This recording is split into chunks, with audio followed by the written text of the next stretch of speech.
Alrighty, ladies and gentlemen, this is USRC Give me a black Live. flag. Come on, pits. We are getting ready here for the second race in the 32-week season here for USRC. Got about 2 minutes and 30 seconds left to qualifying here. I just got to get a few things set up here on my side, and we're going to get ready to go racing. We got Sean here in the booth with me. How you doing tonight, Sean? Yes, sir. I'm doing well. Glad to be back here at Atlanta. Very grippy Atlanta Motor Speedway here tonight for these guys. So should see a lot of really close times and hopefully a lot of side-by-side racing. Yes, sir. Let's take a look at the weather for tonight. Just like in real life, we got a nice cold track here. Track temperature should be about 68 degrees Fahrenheit. So very grippy. Very cold, 95% humidity actually, so very wet conditions here, but should lead to some good close racing here, and hopefully these guys can make it through stages at 40 and 80 and finish out here at 163 laps doing the full length Xfinity race tonight. Yeah, that's right. And I guess the big factor here is you got to remember that this series does have tire limits. Last week was obviously not too big of a factor there at Daytona, but here tonight, tires are going to mean a lot, especially when you're going to burn that. I expect it to be really tight, JW, so I expect that right front to really burn off. And these guys are going to be, just screaming how tight this thing is, hopefully. So we'll see if, tires come into play, because I really expect they will. So as we're getting into the end of qualifying, looks like Josh Filia sitting up there in pole position, up ahead of Wade by about .07. Yeah, we better get used to pronouncing that last name there, JW, because he's obviously pretty fast here, and he's looking to make a statement here, winning the pole here over the favorite, I would think, Wade Husted. Yeah, it should be interesting. 30 seconds left here in practice. We got Matt Burgess there in third, Thomas Harmon in fourth, Justin Morton in fifth, Sam Niederhelm in sixth, Armando Ortiz in seventh, William Van Alstyne in eighth, Kyle Snodgrass in ninth, and Jamal Pogue rounding it out in 10th place there. Looks like top 10 within half a second of each other, so that's good. Yeah, well, I'm going to take over race control here right quick. I'll be right back. Alrighty.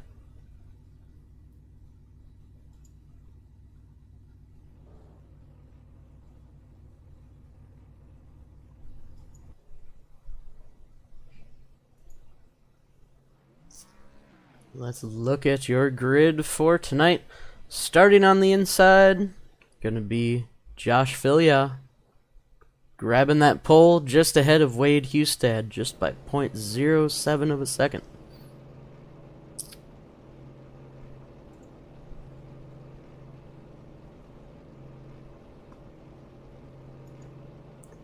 Behind them, the number 11 of Matt Burgess starting on the inside.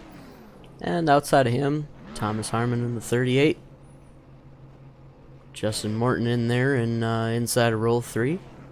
Right there next to Sam Niederhelm in 6th place.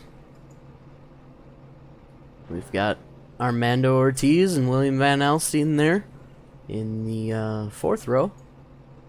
And then Kyle Snodgrass and Jamal Pogue round out the top 10 that qualified today.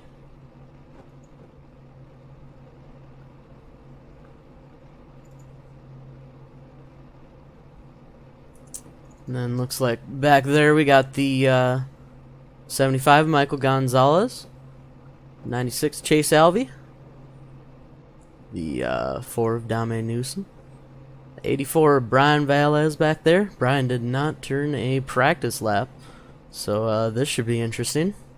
Hopefully he got some practice throughout the week. All right.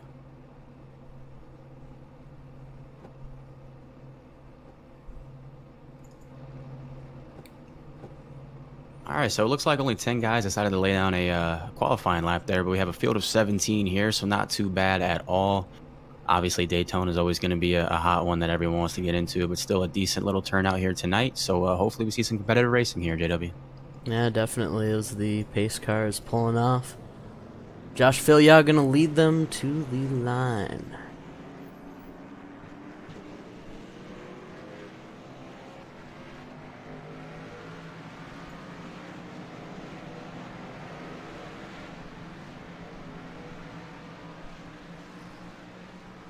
We got Dog in the chat. How you doing, Dog? This is JW and Sean Williams. Or sorry, yeah. Sean Hughes. That'd be Sean Hughes. Yes, sir. Well, looks like our first 7 or so are all separated by just about a couple of tenths here. So with this very grippy track, everyone's running pretty competitive lap times. Not too many drivers actually look like they improved over their practice time there. Actually, quite a few slowed down. I see Wade slowed down a little bit. Harmon picked up just a little bit. Justin Morton slowed down quite a bit. Same with Sam Niederhelm. So we'll see how this weather begins to alter, because really fluctuating between a couple of different degrees here. So with this overcast condition, I expect the track to stay really, really cool all race long. Yeah, I expect it to be a good one for sure. They're coming out of 4, getting ready to go green.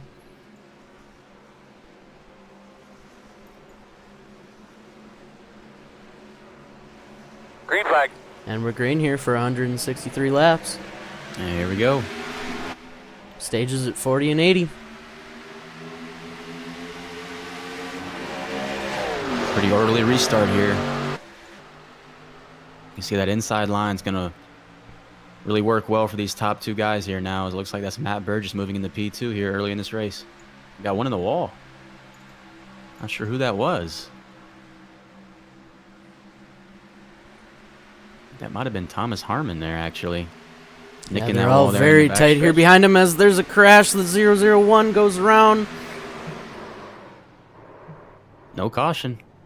No caution? Hello? No caution.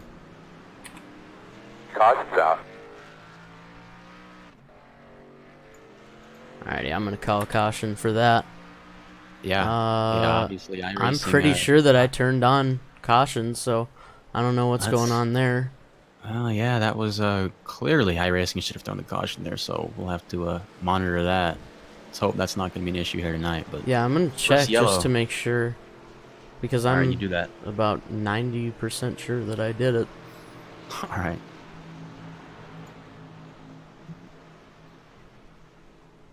Well, our first yellow being brought out here very, very early in this race, but luckily with these tire limits, can't expect anybody coming down pit road here. I mean, I can't imagine that would be playing in anybody's strategy unless you're getting damage fixed. No, definitely not.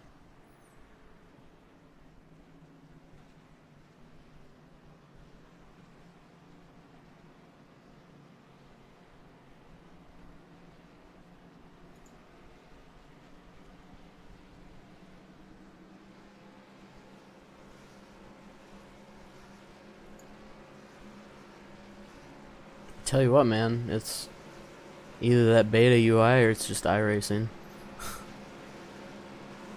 Yeah, I guess it could have been the beta UI.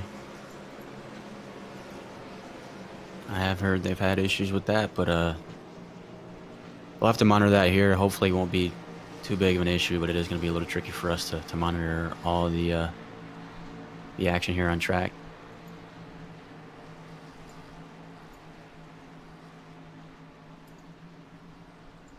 There should be a way that we can check if there is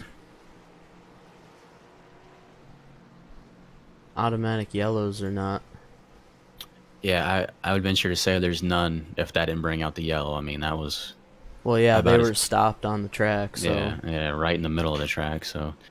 We're just going to have to do our best here. If we see one, we're going to have to call it out. I don't have a hotkey set up, but I'll try to keep it up and ready at any time. And if we see something that we think warrants it, do our best here, people. It's still just our second race as race control and broadcasters here, so bear with us.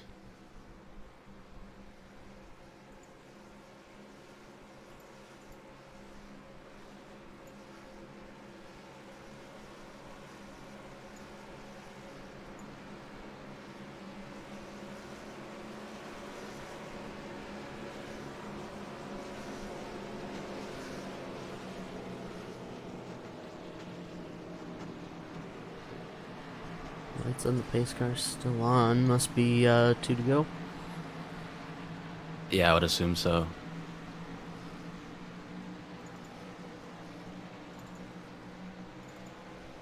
Also wanted to say here really quickly that the 75 of Michael Gonzalez, who did lay down the second fastest lap there in practice, decided not to qualify, sitting there in P14 right now. And the 001 of Armando Ortiz was the reason of that caution. He is obviously sitting in P15, which is your last place running position right now. So obviously not the start of the race that he wanted to have at all.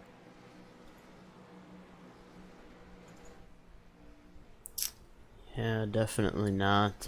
Luckily, though, he did get that caution, so let's see if it's got any damage. Looks pretty clean, other than a few scratches there on the left side. So he might still be in this one, so lucky that caution came out. Yeah, absolutely. I mean, I don't think anybody wanted to see that yellow early, but certainly could have been worse. I'd much rather have left side damage than right side damage in these cars that are so aero dependent. Yeah, for sure.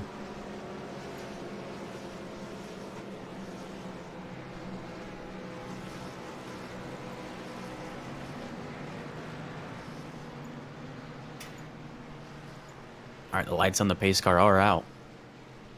Yep, and we're gonna go back Finally. racing here. Still got everybody that started with us, so. Absolutely. Even gained an extra. Katie Height had a little bit of mechanical issues, it seems, and bringing out her car from behind the wall right now. It's going to be a couple laps down, but it's not going to be as bad with this early yellow helping her out a little bit.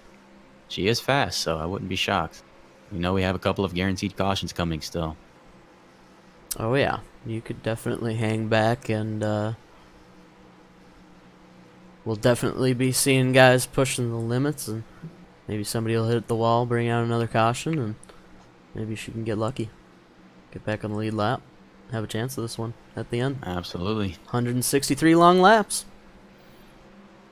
Indeed, one of the few races that's going to be full distance for these guys. Yeah, it gets interesting when you do half the cup length. That some of them are Xfinity. As the pace car pulls off, Josh Filya gonna lead him off once again. And you can see he gets a much bigger jump this time since he had control of the restart. Matt Burgess already looking to the inside of Wade Hustad going in on turn 1. Yeah, that definitely helps the third place car to be able to get on the inside of second. Absolutely. He's gonna have a rough time here as Thomas Harmon's gonna slide underneath him, make it 3 wide. There Yes, with he the is. number 9. Oof. You see Matt Burgess really fighting a tight condition there off of turn 3 and 4. Yeah, unfortunately, can't get the right lane there, getting guys passing him there on the restart. Yeah, and there goes Justin Morton to P3. Wasn't able to show up for week 1 at Daytona. Here he is at Atlanta. He's going to be a regular in just about every series he can run in, that's for sure. And here he is here tonight.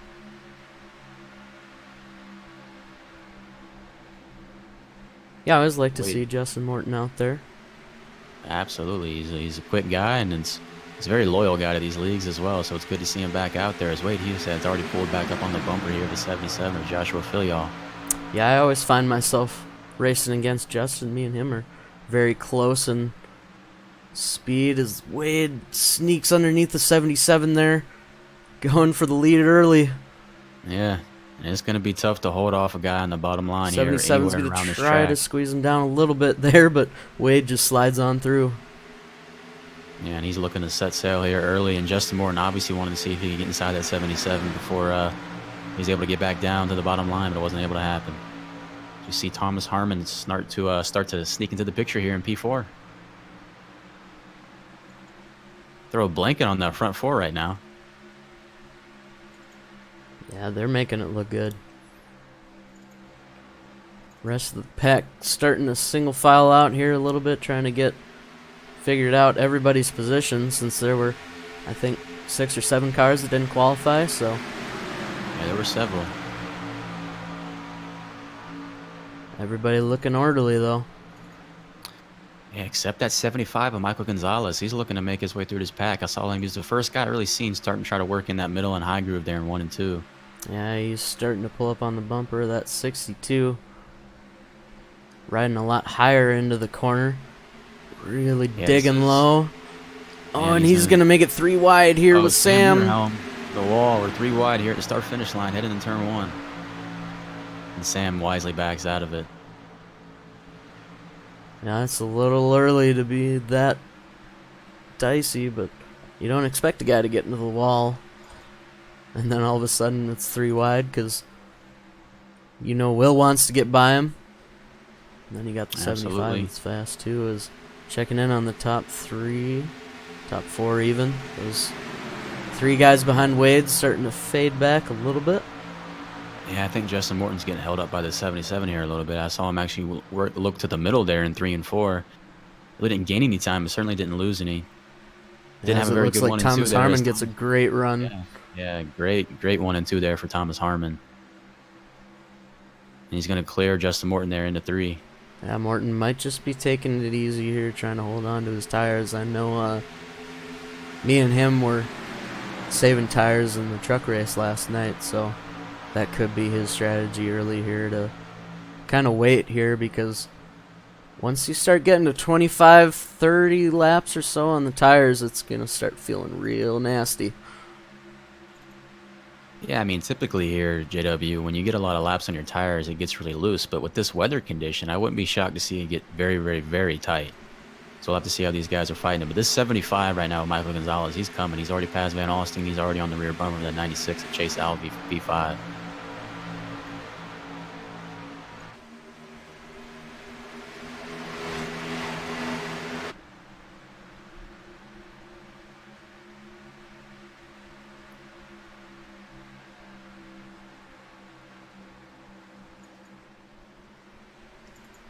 Like Matt Burgess is struggling here. I mean, qualified all the way up in P3 and is all the way back to 12th right now, and he's got guys passing him left and right. I don't know if he's saving his tires, trying to. Oh, and Burgess is around right now. Should be a caution. And iRacing decides to throw the caution for that one, so. Yeah, that's interesting. But yeah, he just got absolutely door slammed by somebody. I don't know who that was, but tagged him pretty good there at the start finish line. I believe that was the 18 car of Jamal Poe, maybe. Yeah, it was. Just came together. Yeah, let's try and get a replay on that one here if we can. Ooh.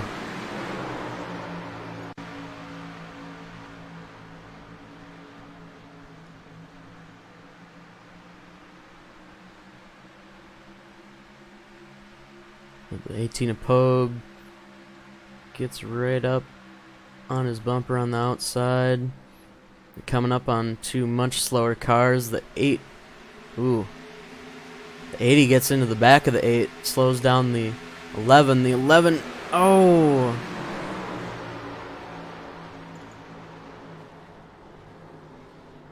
Yeah, that was just not a good racing incident there. Coming up on a couple slower cars. The 11 ended up getting slowed up. And damn, that sucks.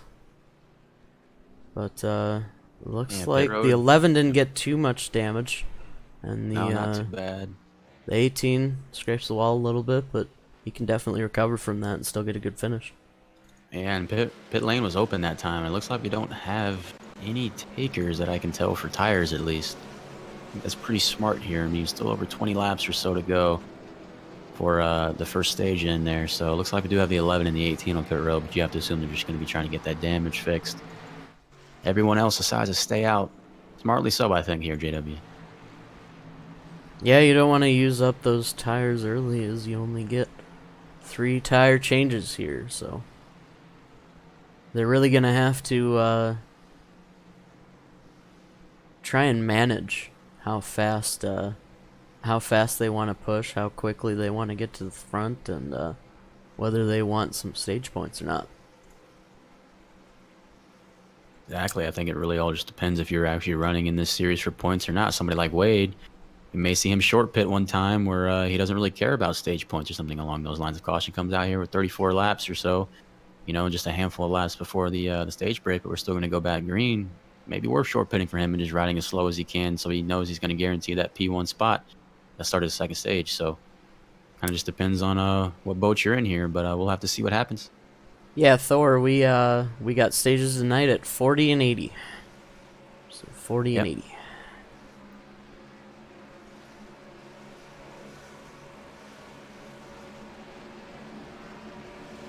So we're coming around here probably to 2 to go.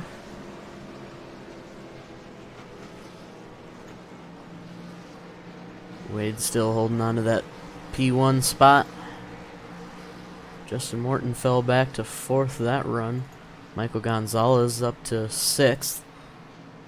Yeah, he and Chase Alvey, who are sitting there in P5 and P6, neither laid down a qualifying lap. Alvey started 13th and Gonzalez started 11th, and both are already well inside the top 10 there. So, great job out of them. We'll have to see if they can keep pushing forward.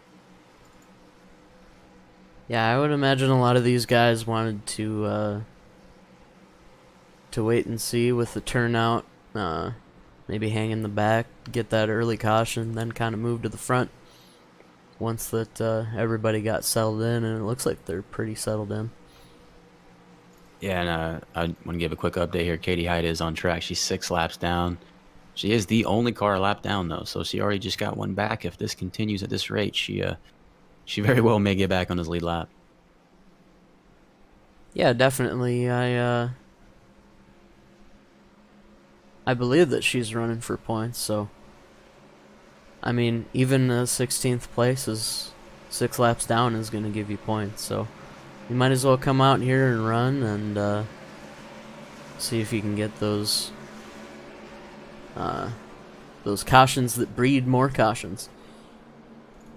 Yeah, I'm not sure what series she's running for, but it's a shame that she was a little bit late here because she's very fast. She'd definitely be up there somewhere inside the top 5, without question, in my opinion. But nevertheless, I've seen crazier things. I've seen people come back from 8 laps down and get back in the lead lap and still have plenty of time to compete. So Yeah, especially with she is running Xfinity. Sorry to interrupt you there. I just no worries, that's good. But I was just gonna say, especially with these tire limits, guys are obviously not going to be short pitting as often, just for tires. So. And these stages, so she certainly is, not out of the woods here, has a chance. But pace car lights are out, and we're going to be going back green here in a second here, JW. Yep, making their way into turn 3. Wade's going to lead them off here for the first time in this race, surprisingly enough. Yeah, we'll see how that outside lane gets going. Just like in real life, they're struggling to get going a little bit. Thomas Harmon's going to be tucked in behind him. Already has a little bit of right front damage there, actually, out of the 38 of Harmon. Yeah, that outside lane coming to the line, it has some serious bumps. Green flag. Wow, we see both guys on the front row there get a little bit of tire spin, but Wade still is going to prevail here.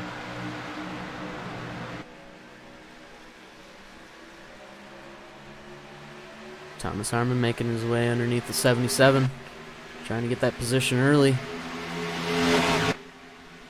The 77's going to fight on that outside. Getting a great run. Justin Morton wanted to tuck in front of that 77, or at least alongside of him, but instead he cuts off that 75. And that 75 is going to drop it to the inside of him. Through the quad oval. That's dangerous. You don't want to get on that grass. Yeah, and Filial's got inside of that's Thomas Harmon there in P2 right now. He's fighting back on the outside line. Sun's peeking through here a little bit as well. Yeah, looks like it. And, turns 1 and 2 for sure. Turns 3 and 4 still a little bit shaded there, but that's the great thing with this new lighting system is that we get different lighting on different parts of the track. They're going to have to deal with the repercussions of that. And these front 4 are just bumper to the tailgate here really easily. So yeah, that 75 is really looking to find a way around that 77. Yeah, he wants to get as much track position as he can. 77 is digging, but digs a little too low and gets the apron.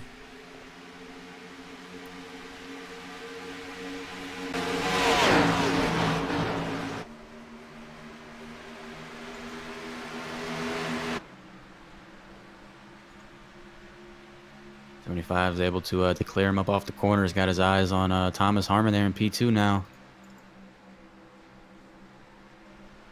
He's really the first guy I've seen really look outside to make these passes.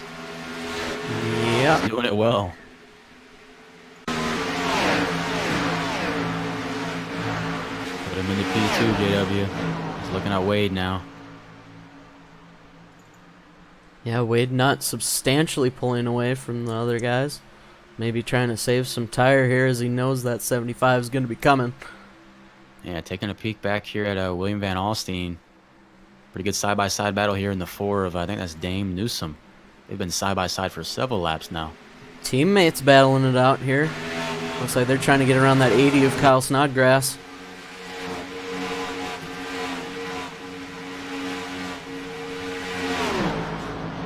There goes that 62 to the bottom line. Oh, he's going to slide up. Can't quite make it happen. There's a car there. Woo! Good on him to live to fight another lap. That 001's trying to make their way out. That 001 is he still got some speed in that car. He's only a little bit of that damage that he got from the contact there at 11, I believe it was. Excuse me, he was the initial caution. The 18 and the 11 were the two that came together. And 18's right rear is not looking too good, but he's still digging as well. Yeah, and once again, you got the Track 1 Motorsports team all racing together there in the back for this first stage. Yeah, and they're all trying to get up to Dame Newsom as he's pulled away from this little pack here, but he's also the last spot there to get some stage points there, sitting in P10. As we're nearing just 10 laps to go in this stage. Yeah. And it looks like the 75 has not made up any ground on Wade. 77 still in tow with him. Thomas Harmon back there in 4th, and Chase Albee. Chase yeah, I also just wanted to mention Chase and Justin having a battle right now. Yeah, I just wanted to mention that we saw that sun peek through just a little bit, and it already bumped up the track temp just 2 degrees, but the difference between 67 and 69 may be greater than you think, especially when you're starting to get some laps on these tires. So I'd be shocked to see if we see some guys moving around a little bit, just like we're seeing out of this 80 right now, Snodgrass. Yep, the 001 looking inside, but unable to make it happen. As the 62 looks to the inside of the 001. Racing going all over this track. Oh yeah, for sure. And how about Mr. Sam Niederhelm? We got to give a shout out to him. He's running looks like P7 right now. Dude was qualified P6. I mean, he's running well inside this top 10. Going to get plenty of stage points, assuming nothing happens. And obviously, he's trying to turn a lot of laps during the week, and it shows. Oh, definitely. I think Sam's really been showing his stuff here in the Saturday night Xfinity series.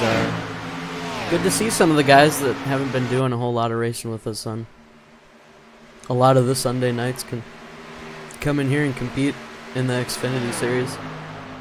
Absolutely.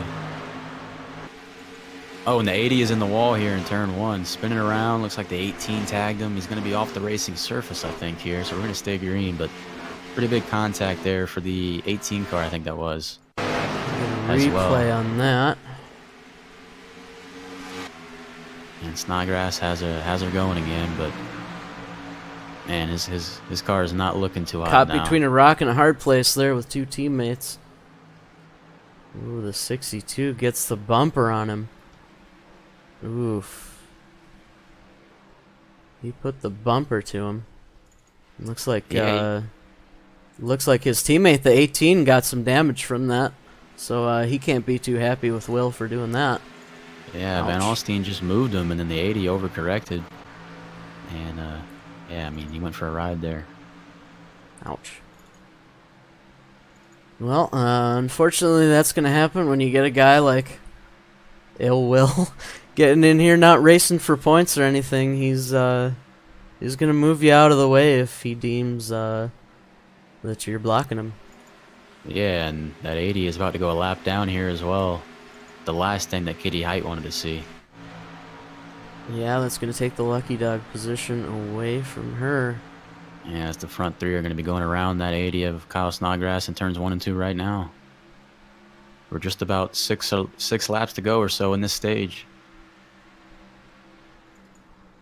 Looks like the 75 has made up a little bit of ground on that 32, but he's got to get there pretty soon if he wants to make a run at him for the stage end. Because getting to him is one thing, passing him is another. It might take you 10, 15 laps to get to him. It might take you 5, 10 laps to get around him. Exactly. I mean, I also want to note here tire fall off. Usually this is a track that just absolutely shreds tires. We're not even running a second off what our hot lap time was. So just goes to show that with this very, very grippy track condition, you're not going to see major fall off. So tires are still going to mean something for sure, but don't be shocked if some guys try to stay out here at the end of the stage and try to save that extra set just in case. Yeah, I'm not sure if I like that. You know, it just, even after 30 laps, I mean, I was barely able to hold on to it without my VR, so it's going to be interesting to see what some of the new guys are able to do. As Brian Velez has made his way up into 8th place, he's going to look to get some stage points here. That 001, the last one to fight here for stage points, is still got 16 cars left going.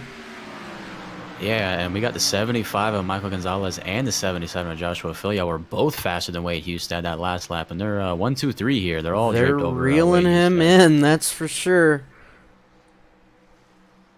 And Filia was moving around a little bit in 1 and 2. We'll see if he goes to that high side once again, but he's really the first guy I've seen go that high in 1 and 2. We'll see if he does it here again. Wow. Looks like we're gonna have a race for the stage here, boys. Decides to go back to the bottom here. And that time Wade picked it up a little bit. Wasn't significantly faster, but was faster than both P2 and 3.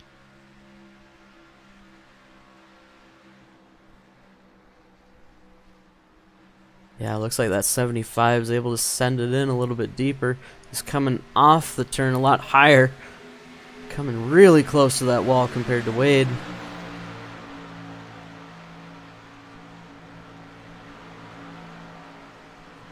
Are you going to be able to call the stage there, Sean? Yes, I will. Awesome. Yep, still got another lap after this one here, but once again, all very, very close, with literally within 100th of each other in lap times here. 1, 2, 3.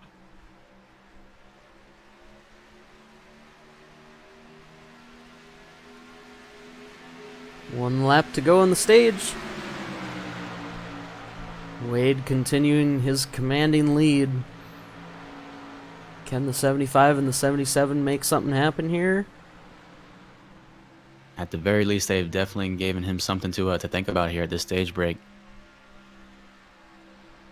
Yeah, he's definitely going to have to wonder about his tire saving strategy if maybe that 77 and 75 were able to save tires better than him. What's going to happen there is Wade does win the stage. Caution. Caution. Give me your 10th there, bud. And let's go ahead and run through your unofficial Stage 1 results. We got Wade Hustad winning the stage with Michael Gonzalez in 2nd, Joshua Filia in 3rd, Thomas Hammer in 4th, Justin Borton 5th, Chase Alvey 6th, Sam Niederhelm 7th, Dame Newsom 8th, Brian Velez able to come up and get some stage points. He's up there in 9th, and Armando Ortiz rounds out the top 10 there.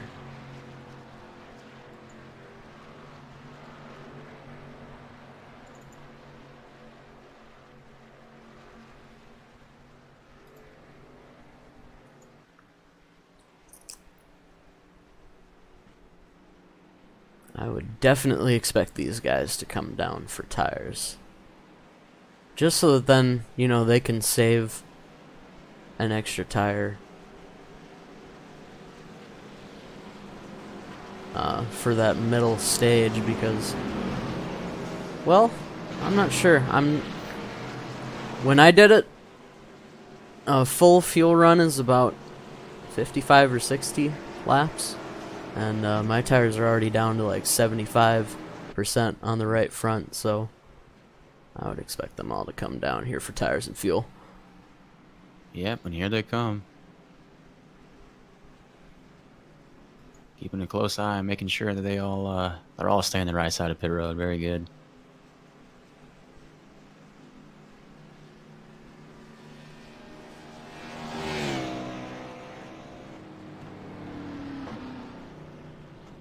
Phil, yeah, Looks with like that. Thomas. Yep, Thomas slid through a Yeah. little bit. Mm-hmm. Phil, yeah, with that first pit box, that might be advantageous to him here. Yeah, for sure, especially when you're staying inside that top 5. It's only going to get him one spot here, but better than nothing. It looks like the 75 is going to lose at least a couple of spots here. Chase Alvey's going to come out 3rd. Looks like Dame Newsom had a really good stop as well.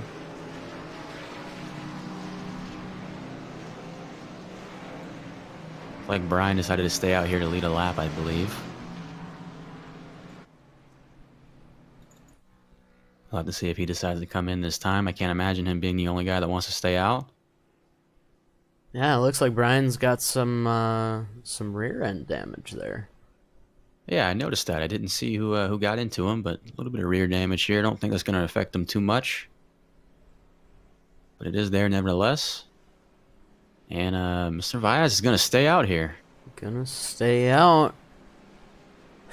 He's gonna have guys like Wade Hustad and Josh Filia, Chase Alvey, Michael Gonzalez breathing down his neck here for this restart. I don't know Yeah, if I his like goal is, this. If I like well, this I mean, plan, man. I don't hate it. I mean, his goal here is now to stay on the lead lap. His goal is here to stay on the lead lap for this next stage. Live to see another stage, so to speak, and then by then, yeah, he's letting the field know right now he didn't take tires. Letting him know not to run him over. But I think his goal here is he just wants to have that extra set. I think right now he's already thinking about maybe those laps, those last 20 to 30 laps. You can get a late caution and be the only guy on brand new tires going to drive their front. So lose the battle to win the war, so to speak. I think that's what he's hoping. But well, luckily we've got some very experienced guys up here in the top 5, so top 10 even. So hopefully they should be able to get around him, but I don't expect him to be able to hold on for an entire lap. I have a feeling they'll be definitely looking to his outside here, turn 1. I venture to say he's going to lose it on the restart here. He's going to get a little bit of tire spin, I would assume there. But I mean, Brian himself is very experienced, so I think they're going to navigate around him pretty easily. And like I said, the fall off wasn't that massive, so this is definitely plays into Brian's favor here. Once again, he just wants to stay on the lead lap here for this next stage. Yeah, it'll definitely shake up this restart as the lights go out on the pace car. You laugh now, but I mean, if the caution comes out here with 20 laps to go and everyone's got 40 laps in their tires and none left, he's got an extra set. He's going to win this race. So that's what he's thinking he'll definitely be the one laughing if that's the case. Yeah, so it's going to be a little sketchy now. As long as he doesn't get run over by Filial and company there on the inside line, I think he'll be just fine. All right, Brian from the internet, Mr. iTwitch Racing, show us how it's done.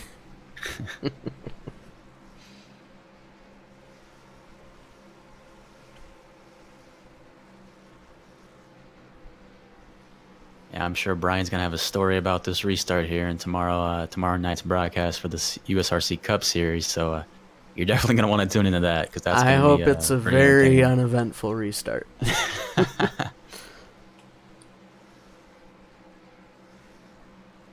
All right, well here we go. This pace car is about to pull in. This is I think this is gonna go one of two ways: very well or very bad. Well, which one are you leaning here?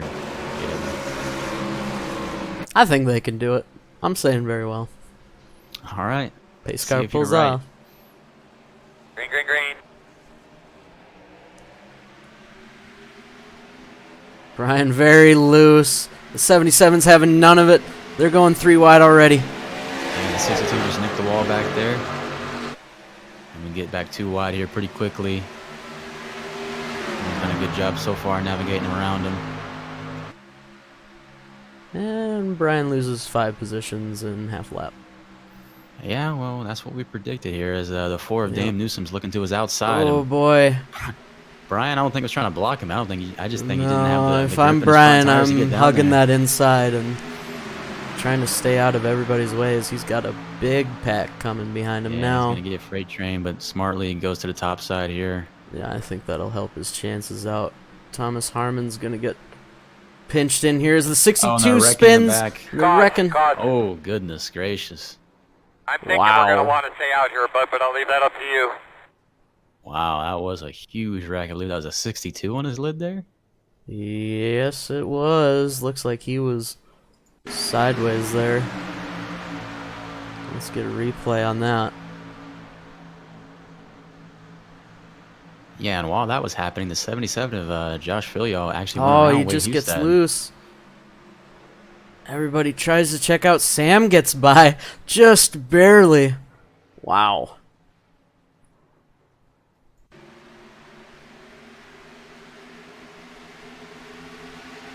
Let's go on board with Sam for that one. That's a good one. Yeah. Brian had nothing to do with that, but he got a great view of that in his rear view.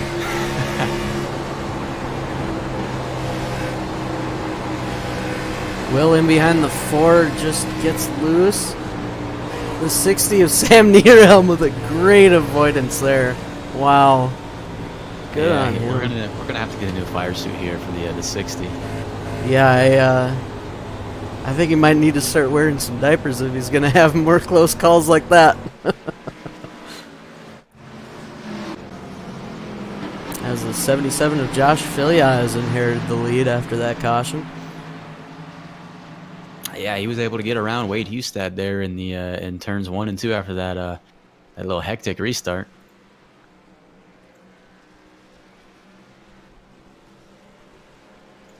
Wow, this has been a caution-riddled race here, JW, so far, but still over 100 laps to go. I think these guys are going to get, orderly here, and hopefully this is the beginning of the long run, at least until the second stage is. Oh yeah, definitely. These guys got to get used to the way that the cars handle, especially when you're following behind somebody so close like he was. He was just so close on the bumper. That 4, I think, probably just the arrow push sent him sideways there. Just like in real life, you can't really be sitting behind somebody for too long. That air just gets disrupted. Yeah, I was talking about this earlier. I mean, traction and grip is always going to trump aero. This is why you see, anytime a really crappy car in the Cup Series is pits and drives around the leader because he just has better tires. So I mean, traction always trumps aero, but once your traction goes, aero becomes a whole lot more important. So a guy who has clean air is definitely going to be a lot happier than the trailing cars. You know who's really happy to see all these yellows? Brian Baez. Miss Katie Height in that 69. She's Yeah, looking at she's only 3 laps down now. Yeah, I'm looking at her 5 laps down still as well. I believe Snodgrass is actually going to get the lucky dog for this. If I'm not mistaken, he's the first car lap down, unfortunately. So my thing just updated. It is 5 laps. That's too bad. Yeah, her car is still perfectly clean, which can't be said for much of the field here. But yeah, once Snodgrass gets this next lap back, we'll be good to go. But unfortunately, that 80 is still in front of her here. Yeah, she just showed up a little bit too late, and now she's got to hope that other guys crash out and she can get the lucky dog again. Yeah, well, so far it's working out pretty well for her. Lots and lots of damaged race cars. So, I mean, if she does get back in lead lap somehow here, she's going to go straight to the front, I would venture to say. Hopefully yeah, we've got the 80 at Kyle Snodgrass. He's lap down. He's very well damaged, so I would imagine he'll fall off the pace quite a bit. The 001 of Armando Ortiz is gone, and the 62 of Ill Will is gone, so she only has to beat those guys to get into that lucky dog position. So really, she's only got to fight the 80 of Kyle Snodgrass there.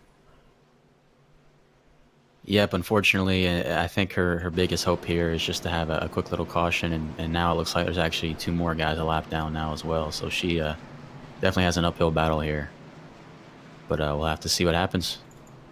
Looks like Snodgrass is going to be the only guy on track here that's still a lap down. So we go 2 by 2 here. We're about to go back green. Yeah, is still got 11 cars left on the lead lap. Stage still, at 80. Lots of fast guys up at the front, so anything can happen here. Yes, sir. Anything can happen. And here comes that 62 of Van Alstyne limping off pit road.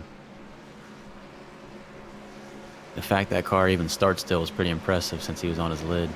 Yeah, I would imagine he's got some heavy damage, so. Yeah, typically, JW, you want to keep the shiny side up. And he didn't do that there. Yeah, these fiberglass bodies, it doesn't take much to put some big dents in them. We're coming out of 4.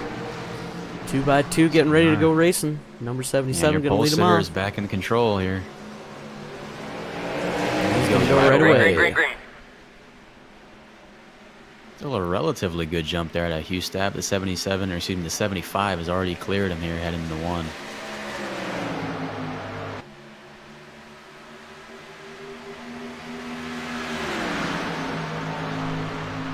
Yeah, that inside lane just has such a better advantage having the leader there. But that third place guy is almost always going to get the spot. But can he hold off Wade?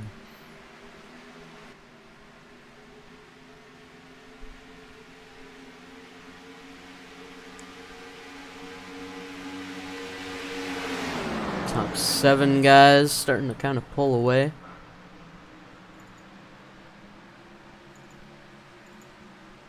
Wade Hustad back in 3rd place now. This is the furthest back he's been all race. Let's see what he decides to do here. Is he just going to ride for a little bit, or is he going to try to pounce, get those positions back?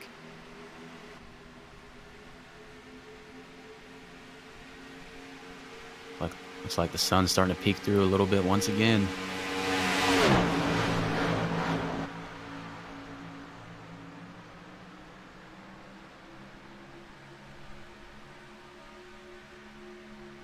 Yeah, looks like he's just chilling behind that 75 for now.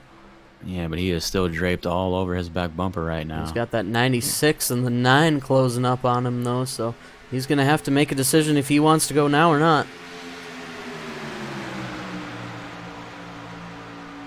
Yeah, and Phil, y'all better get going too, because all 4 of them want his spot. You could really put them all under a blanket now as they fan out. 32 has to avoid the 75 there. He's going to get to his inside. Yeah, and he made that thing stick there going into 3, but it looks like the 75 of Gonzalez is going to try to cross him over, and he does. Really good move there. They're making it look good up front as that 77 is just having a rough time staying in front of these guys. They are coming. Wade on that outside lane going to get a huge momentum run. He's going to make it to the lead.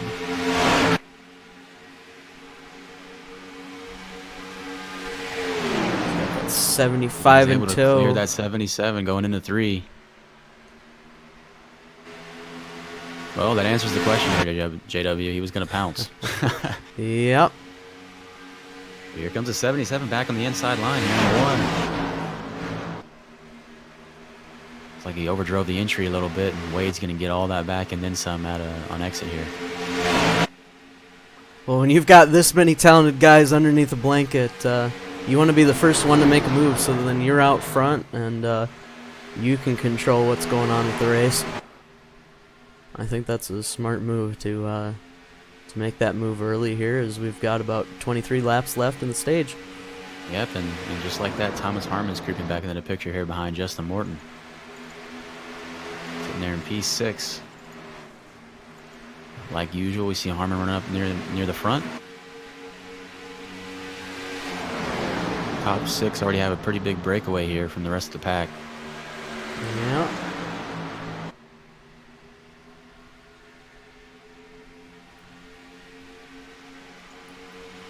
There's a look at your top 5 all within almost half a second there.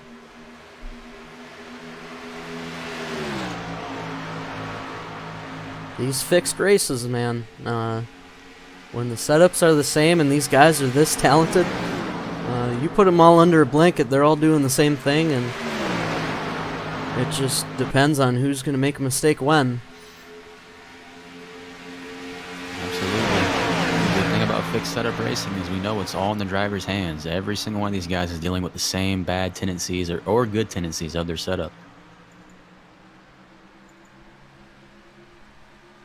Harmon's draped all over, and looking to the inside here of Justin Morton going into turn 3 now. He's really the only guy inside this top 6 that's trying to make that high line work there in 1 and 2. Yeah, it's going to take probably a few more cars than that to get that high lane rubbered in, as most of these guys are opting to use that bottom lane, try and save tires compared to running the outside. Harmon gets a real late entry into the corner compared to the number 9. Yeah, well, when you have this much grip, you're able to turn it down a little bit more. You have a lot more front grip than you prototypically would with a little bit more, with a little bit of a higher degree on the track temp. So with that, he's able to kind of cut it down a little bit more, like you said, and get that late apex. Yeah, as these top three are starting to pull a little bit away from Chase Alvey in the 96.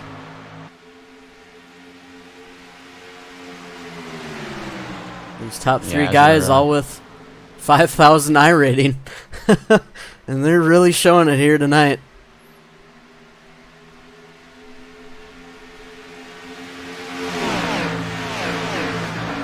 And that last lap, Michael Gonzalez was over a tenth faster. Filial and Wade running pretty identical lap times, so these top three are really just trading fast laps here over and over. Looking for any kind of advantage he can get as he goes to the inside. Can he make it stick?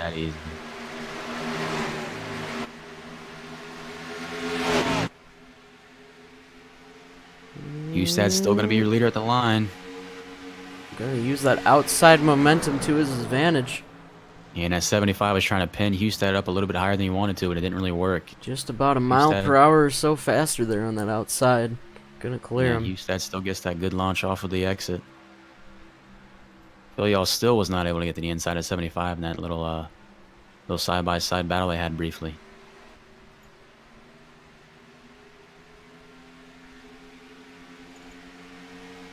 Taking a look back, looks like Thomas Harmon's making a move on the 96 Chase Alvey. Sitting in there behind him, got the 4 of Dame Newsom right in behind them. And you can see Harmon still definitely the highest up on the track of anybody here in the top 5. You can see Alvey actually trying to move up a little bit in 1 and 2.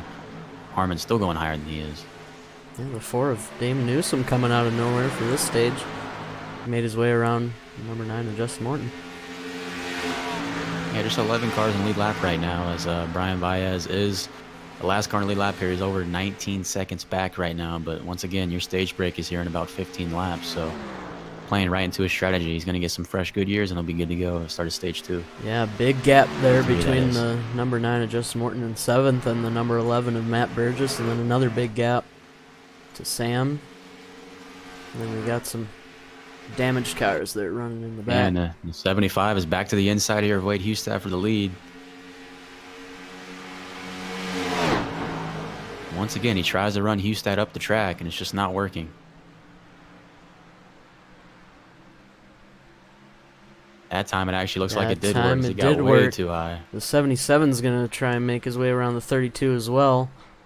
32's going to back off here saying, we got 13 laps left. I can make another move.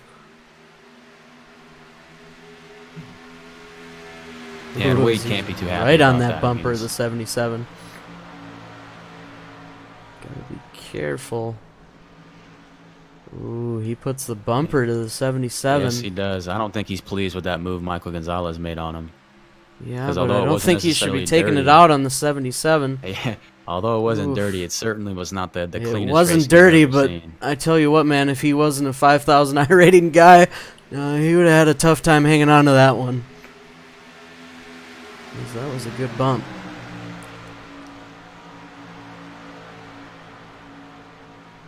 Wow. And the 77 dishes it right back. Gives it right back to him.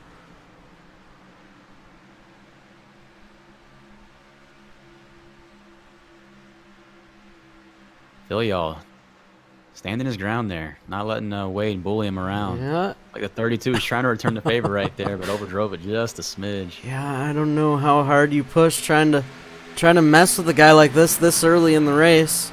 I know you want those stage points, but man, when push comes to shove, when a guy's been saving the tires better than you might as well let him by, because maybe you could end up saving tires better than him in the next stage, and you end up coming to his bumper, he might not let you by. So it's kind of a give and take kind of thing. I don't know Wade Hustad to be someone who backs down, so I don't think he's going to wreck him, but he's not afraid to let him know that he's there if he gets back to him. But regardless, he's going to be right back to him at the end of the stage. You got under 10 laps to go now. He's definitely not going to lift and just take a third place here for the for the end of this stage. He definitely wants to show his dominance here. And like I said, I really don't think 32 of Wade Hustad was very pleased about how the 75 raced him, because every time he got to his inside, he'd run him up the track. And like I said, not dirty racing, but it's just not how you want to be raced, and he's going to remember that. Yeah, and I think that 77's going to remember what occurred after that as well. So he's looking at an uphill battle with two guys that are not too pleased with him. Yeah, we might have seen this 32 of Wade Hustad see a little red. Usually it's pretty calm and cool, but wouldn't be shocked if he got in a 77 by accident, but also wouldn't be shocked if he got into him on purpose, because he just was that upset. So we'll have to see. He's fast regardless, so I wouldn't be shocked to see him get back up there.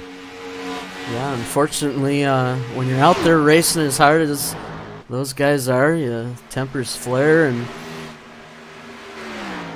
you don't like to see it, but you also like to see them being courteous and only giving them a little bump, not totally wrecking them out. And once again, Joshua Filial and Wade Hustad both faster than Michael Gonzalez there in P1.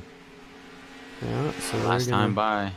Reel him in a little bit, as we've got 7 laps to go till the end of stage 2.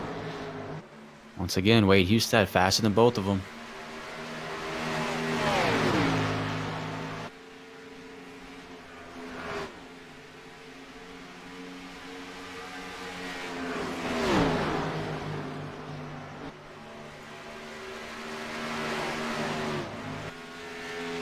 No side-by-side battles here on the track as far as I can tell. You have Chase Alves falling all the way back to P7 now. Justin Morton sitting there in P6. Newsom was able to get around both of them and run away with it a little bit. Yeah, so it looks like Chase is having some issues with saving the tires on a long run, but gotta learn from your mistakes, and maybe for this next long run where they're definitely gonna make it a whole fuel run and then some. Gotta learn what you can in the first 2 stages, so when it comes time to do that full fuel run, that you can save enough tire where you'll be better on average.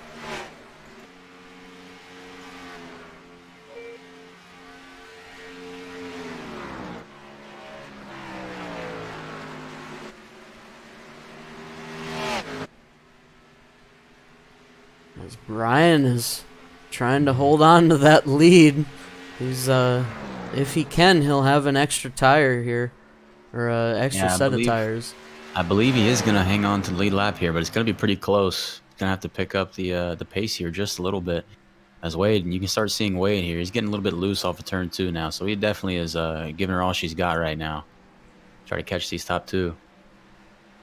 Yeah, I don't think a lot of these guys are used to these long runs with the B car, especially because the iRacing official races are so short. I think they're half the actual distance of the Xfinity or something like that. So most of these guys are used to running these long races in NAS with the Cup cars. So not a whole lot of practice you can do when it comes to the actual race.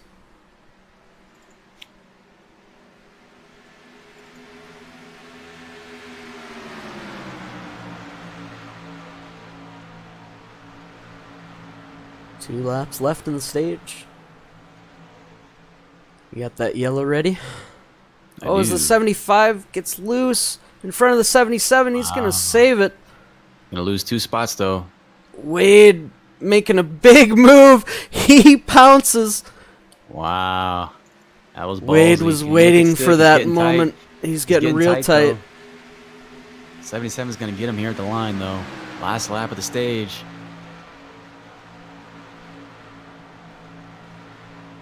Sends it off into turn 1. I think he's going to lose it here coming off of 2. Oh, yeah. Getting really tight. Connect, and the 77's in the wall. Ouch. He's going to hold it together, though. Wade just struggled to keep that car down there.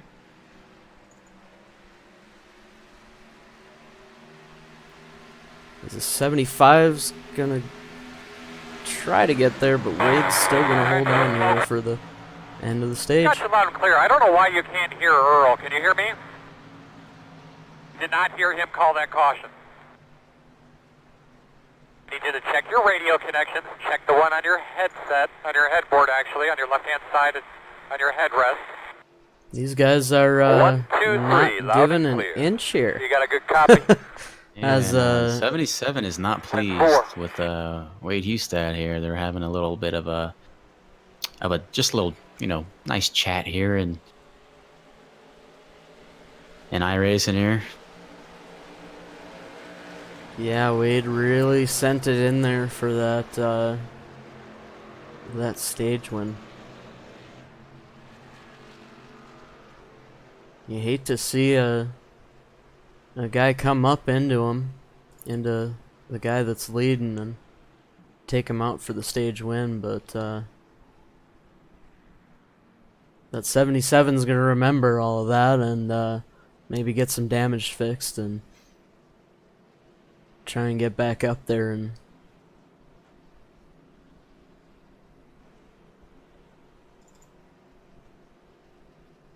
they're coming around turn 3 here, getting ready to pit once again. Expect them all to come down for tires. Yep, and Brian Valles was able to do exactly what he set out to. He saved that extra set, got some stage points out of it as well, actually, as he finished 10th in that stage and has an extra set of tires. Well, there you go. We're gonna have to look out for him if we get a couple yellows here in this final stage. Looks like that 77 does have some pretty good damage there to the right front. We'll have to see if he decides to get all that fixed or not.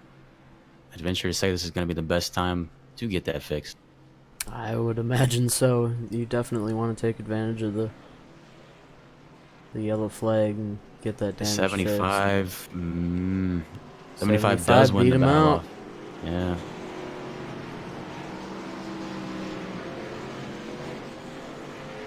'77's gonna get his damage fixed and definitely gonna be able to make his way back through the field. Hopefully he can come back up and challenge Wade back to maybe sneak away with a win here, but We'll have to with keep that our eye on damage him. it's gonna be difficult. Yeah, he's got some. Not only does he have right front, he also has a little bit of right rear damage. So it's not significant, but a little bit. So we'll see. He was verbally not happy. So we'll have to see if he decides to do anything too interesting. I don't suspect he will. He seems like a pretty even kill guy, but we'll have to keep tabs on that. Yeah, I don't think Wade doing anything deliberately, No, to put definitely him in the wall. not. It's just tough driving. Really, really, really, really hard racing there for that stage. Well, and I know that Wade races with a single monitor, so it can be really, really difficult to tell if a guy's pinching you or not just with that one monitor. Right, and even, one monitor or not, we know Wade is about as clean as they come. At least in my experience, I've never had him race me dirty at all, so don't really think that's his MO at all, and, it's just tough racing, and I understand that Joshua is upset, but and he has every right to be, but, it's racing. It happens. Yeah. It's such a cliche, but it just does, so. Well, and I mean, luckily the 77 is able to collect it and not get too much damage to that car. Where he'll be totally out of the running for the points here. So yeah, as the 77 of Joshua Filial is a Xfinity Series regular right now. He is running for Xfinity Series points, so he definitely will be obviously trying to get every single little point he can, and he still was able to accumulate some stage points there. But obviously, he would much rather have done it with a clean car. yeah, for sure, and I think stuff like that is gonna happen when you got a guy that, that 77 ended up getting sideways, or the 75, excuse me, got sideways in front of the 77. The 77 checks up. The 32 says, "I'm not checking up," and he goes full blast inside of him, and maybe the 77 was not too pleased about him getting to the inside and pinched him a little bit, but you never really knows. We're getting one lap to go. Gonna have a nice long 80 lap run here. Fuel run looking like about 55 laps, so I wouldn't push the tires too much more than that, but maybe with these cold temperatures, they might be able to make a full fuel run with the tires. But fall off looking like it's about 2 seconds for a full fuel run, so I expect them to run it out as long as they can here. Yep, and your leader has actually picked the outside line here. So this will be a little bit different here. I can't imagine Atlanta of all places to pick the outside, but we'll see. I mean, brand new tires. This is going to be the best condition possible to get a good launch there on the outside line. So as he Green goes, flag, and he green does flag, get a good green launch. flag. yes, he does. He's got at least 2.5 to 4 car lengths now, it looks like, on Wade. Thomas Harmon looking to Wade's outside.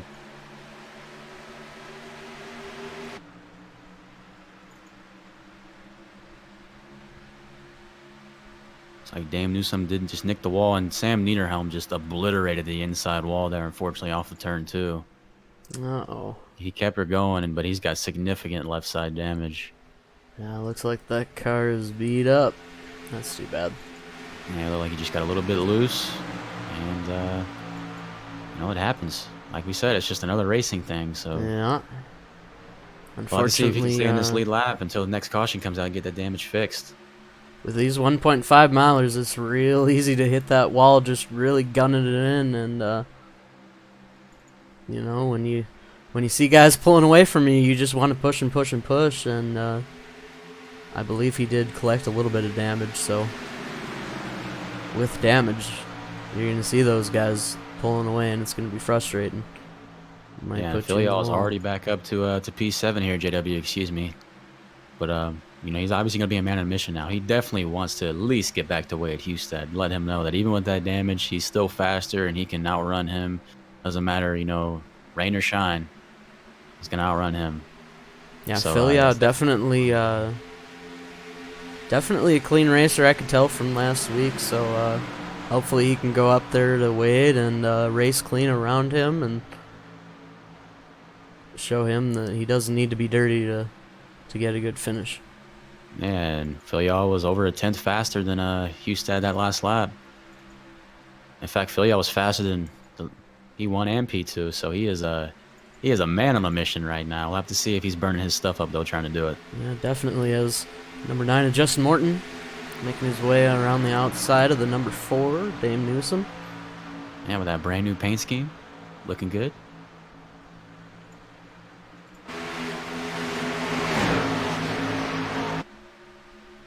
Yeah, Justin Morton makes his own paints, and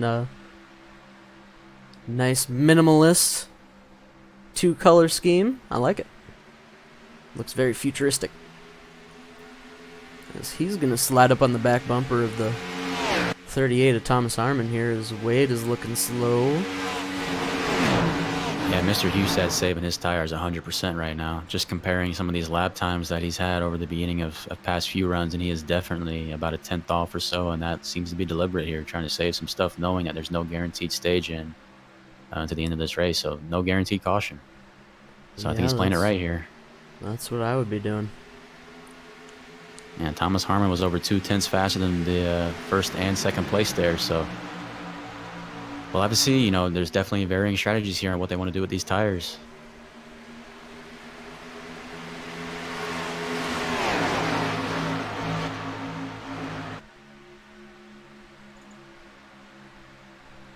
Josh Filial up to 6. Made his way around Matt Burgess. Now he's looking at the number 4, Dame Newsome up there. There's 9 cars in the lead lap here, JW. Kyle Snodgrass was able to get back in the lead lap, but unfortunately Sam Niederhelm already 4 laps down with that huge impact there to his left side of his car. So kind of a war of attrition here tonight here at Atlanta. And it comes as no surprise. It's a very difficult track. Yeah, these are definitely endurance races, and you just don't want to be pushing it too hard to the point where, you get off of a restart, you go a couple laps and then hit the wall. That's not going to help your chances with a long race. Sure, and once again, Thomas Harmon faster than both P1 and P2. Albeit just by a couple of hundredths there, but faster nevertheless. Yeah, he's closing up on the back bumper of Wade.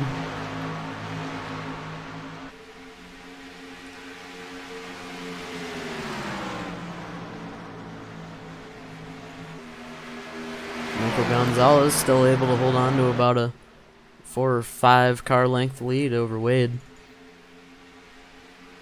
Give a shout out to Dame Newsom. I mean, the guy did not qualify, didn't really know what to expect out of him. Still a relatively new face, just his second race here in the Xfinity Series, and running very well. Just a second off the pace right now, sitting in P5. Good race out of Newsom tonight. Yeah, Dame had a great race at Daytona as well. He was running up near the front. And there he goes to the inside of Morton. Always nice to see these new guys be able to come up here and hang with the veterans.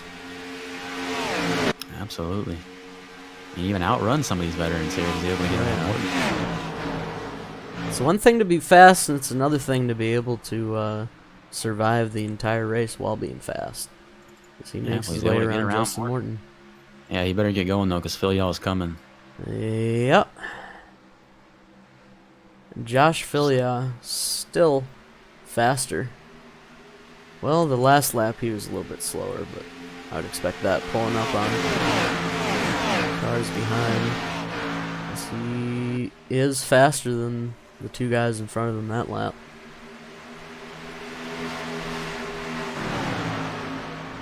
Yep, and Ps 1 through 3, all 3 are running just 30 flat times right now, so all very, very comparable.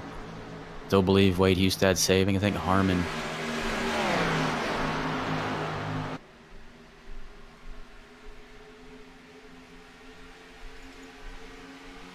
Sorry, I was trying to listen to the race chat there. It looks like Harmon decided to back off a little bit as well. Yeah, probably a smart idea here with 65 laps to go. It's right around here with Josh Filial for a little bit.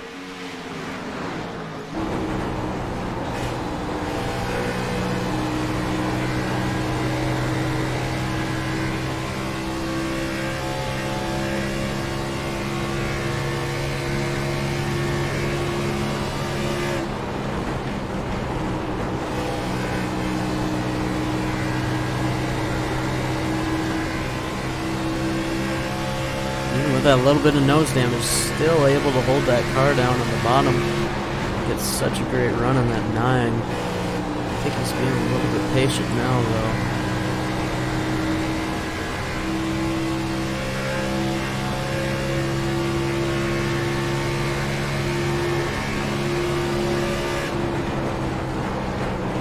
Still have over 60 laps to go here, JW. I think it's a good play here. He's trying to probably calm him down a little bit here. Obviously, he's pretty upset about what happened to him and Wade, so calming down a little bit now and just trying to get back to the rhythm here, running these laps and trying to figure out how he needs to alter his mind to cater to this damage.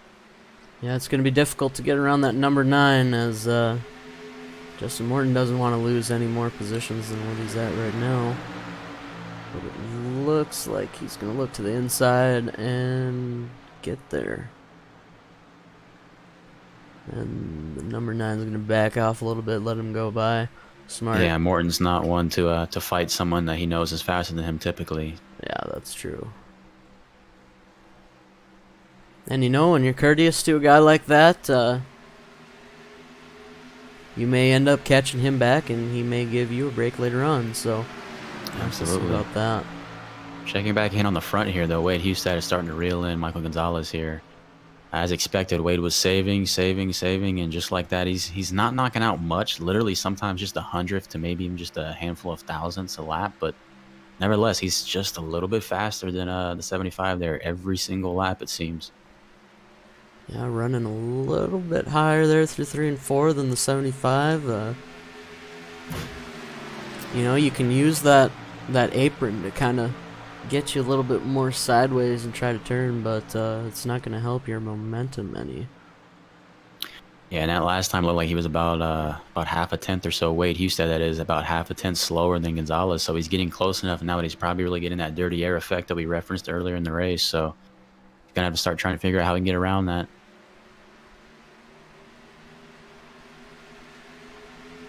Wade being a very experienced guy, though, he can definitely cope with that, and he is definitely reeling him in here.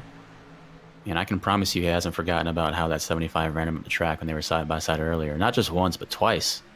That 75 ran him up the track, and I guarantee that if he's able to get to his inside, he's going to do the same exact thing. Just a hundredth between their last laps. Yeah, these front two were over 2/10 faster than Thomas Harmon last time by.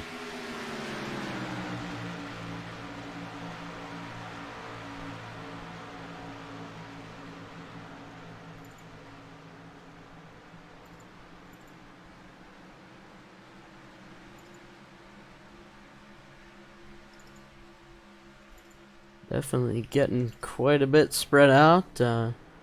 Kyle Snodgrass, even with that damage, able to keep himself on the lead lap.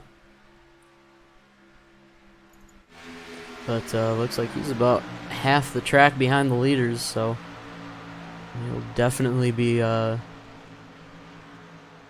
looking like Right. he might go a lap down here before the end of the race, and that would be the worst thing. Would be to go a lap down, or somebody in front of you, even worse, to go a lap down before the end, and you don't get the lucky dog.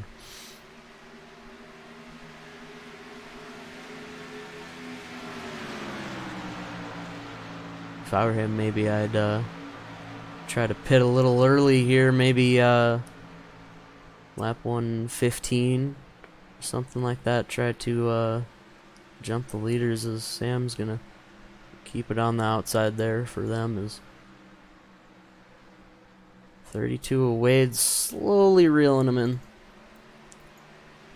Yeah, they've been trading fast lap times here. I've been wondering that, but I've also been looking at guys like Phil Y'all and Morton and Houston. All guys who are just a wee bit slower every other lap or so, and then they'll run a really fast lap, and then they'll be just run a little bit slower again. So I think definitely from fourth on back, you definitely should consider short pitting. I think Harmon's probably going to do whatever the leaders do.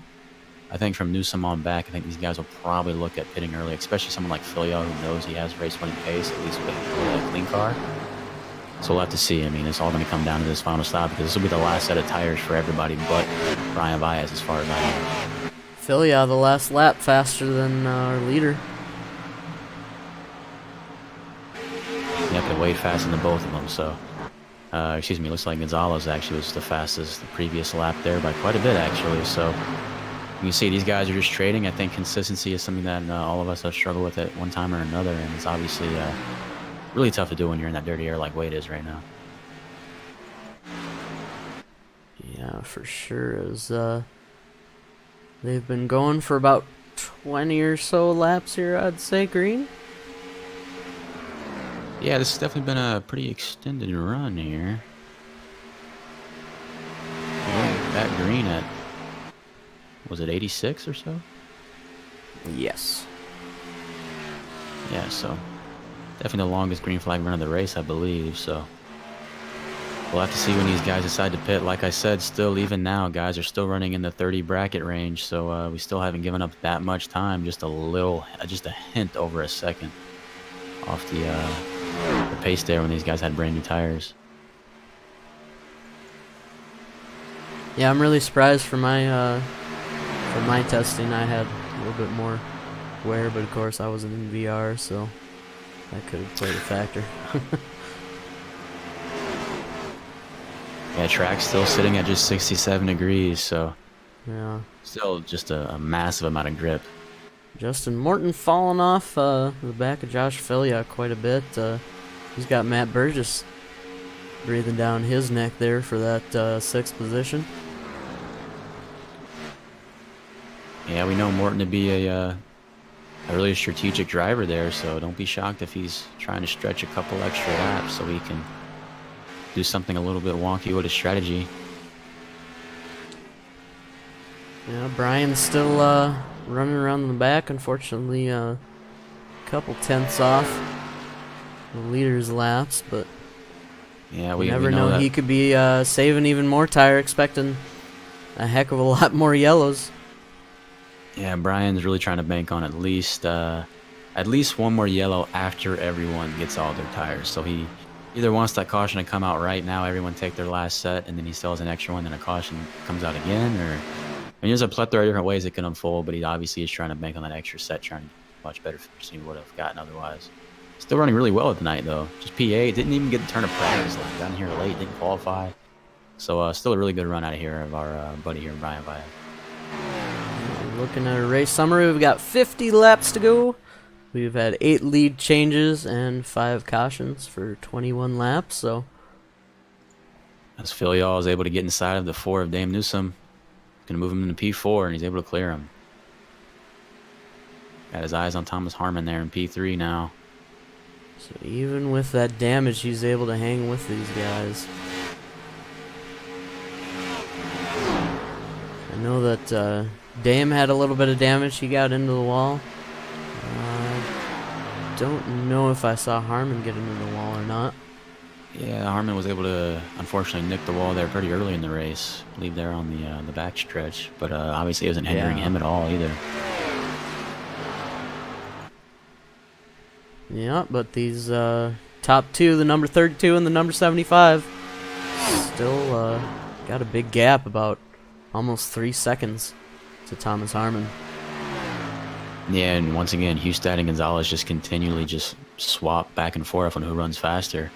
As long as Wade's within a second, I think Wade is definitely going to do everything in his power here to pit before Gonzalez. That would be my strategy. He just pits 1 lap before him, gets in pit road well, and he should take the lead here.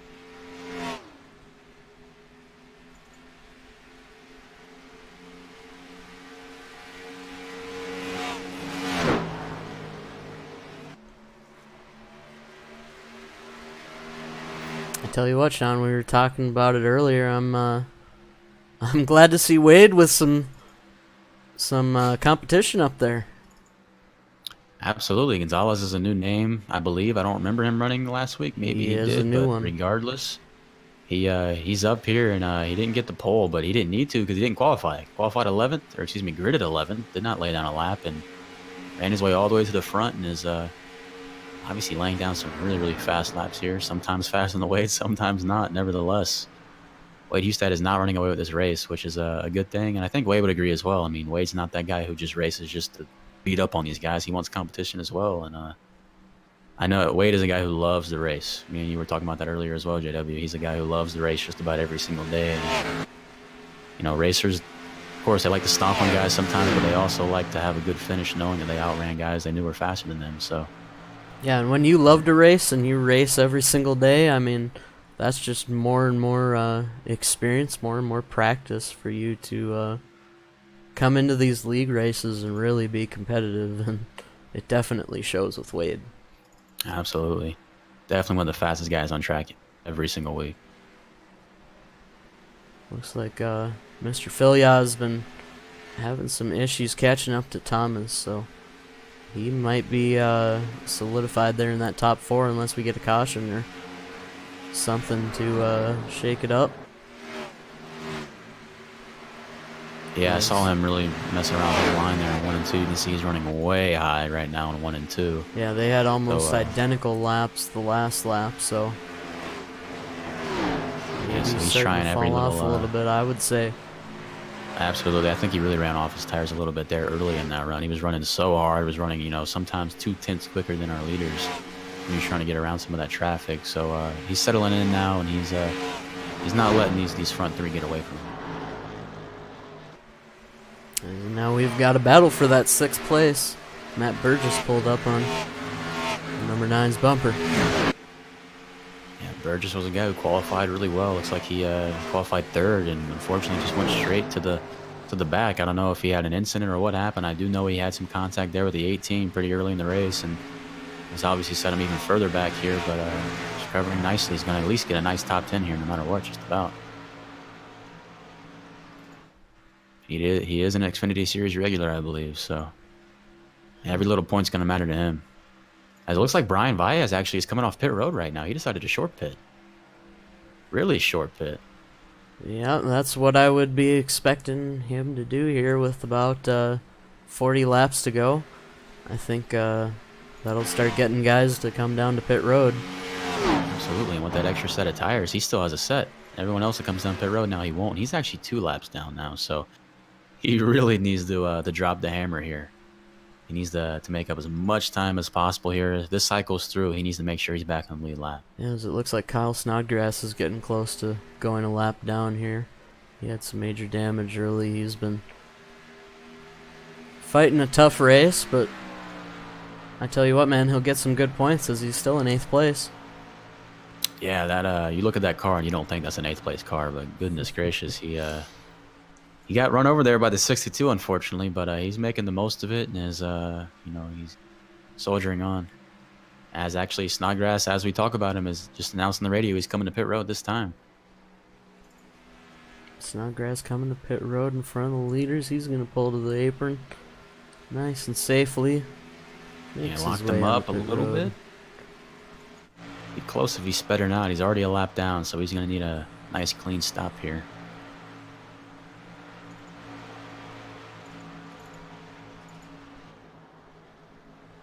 Who's going to be the first one out of these top 7 to pit?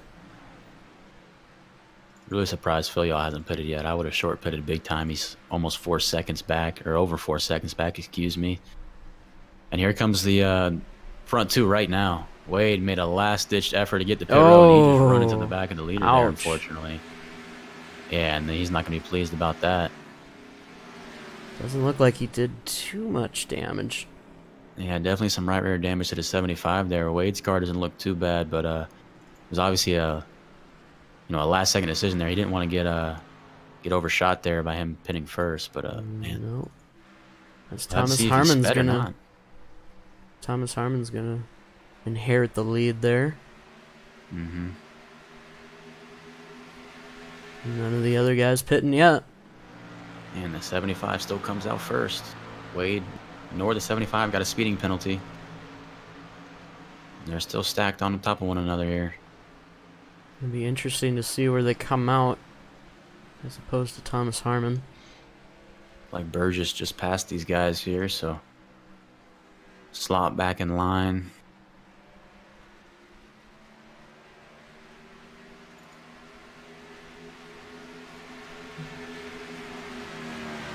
I'd be shocked to see somebody stretch it and see if they could, keep pretty much the entire field a lap down, as Michael Gonzalez and Wade Hustad both are 1 lap down right now, sitting in P6 and 7. Comes Valles trying to get his lap back. Gonna put him just 1 lap down now. Yep, those brand new tires giving him a nice little push there to make it away around Thomas Harmon, but he's definitely gonna have to push now, especially if this thing stays green, to stay on that lead lap. Absolutely, he's got no reason not to. I mean, he should be driving like it's a hot lap every single time, especially with that extra set of tires. And Justin Morton pits.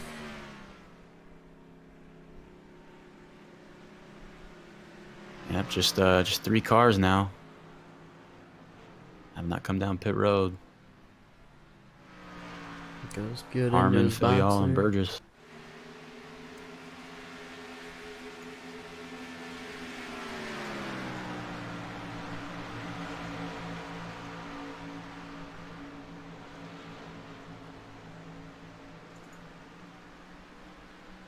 So Michael Gonzalez and Wade Hustad both a lap down right now, but they've got brand new tires as Wade gets into the wall a little bit, following the 75. Not used to those brand new tires. Maybe pushed a little too hard, as they're going to make their way underneath Thomas Harmon, get their lead, get their lap back. Yeah, and that was Filial that Hustad actually got in the wall right in front of. Still has yet to come to pit road. Yeah, Harmon, Filia, and Burgess yet to come to pit road. Peeks to the inside, and he is there. 75 not going to give him any room. Oh, no. And the 75 has turned around here in 3 and 4. There, and that 75 was pinching way down. And that's going to shake things up. Yes, it will, because that actually put the 75 back a lap down, as Thomas Harmon was able to get back around him. Oh, wow. No love lost between these two guys. They were both racing really hard, and the 75 just pinches the 32 way too much there. That's racing way too hard for 30 laps to go there. Yeah, I mean, I don't know what more Wade could do there. I mean, I know these guys are essentially racing for the lead here once the pit cycle's through, but I don't know. That's just tough racing there. I don't think we can. I mean, you can see how far Wade is down. I mean, he's literally on the apron. Oh yeah, he's running the Harvick line. Yeah, he's doing everything he can to stay off of that 75, and that 75 just wanted to pin him down there, and The that's the risk 75 you paid take. paid the price, 'cause he gets a little bit of right-left damage there. Yeah, I mean, I'm sure Gonzalez was not happy with Hustad and how he ran him over entering pit road, but once again, it was obviously not intentional by Hustad, and he ended up he wasn't losing the lead over it, and Gonzalez was just not willing to literally give an inch.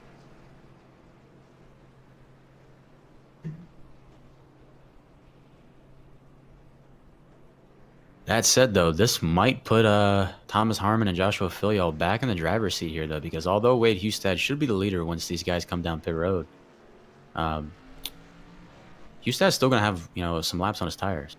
However, it might not be many. I'm not sure exactly how many. I'm sure you can tell me here, JW, but nevertheless, in iRacing, any laps on your tires is not a good thing when you're comparing to someone who has no laps on the tire. Yeah, let's see if I can find what lap he pitted on.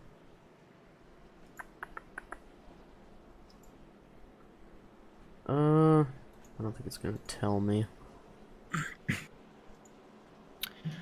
Well, but yeah. Anyways, they do have a few laps on those tires, so should be interesting. I don't think it'll be that big of a difference, but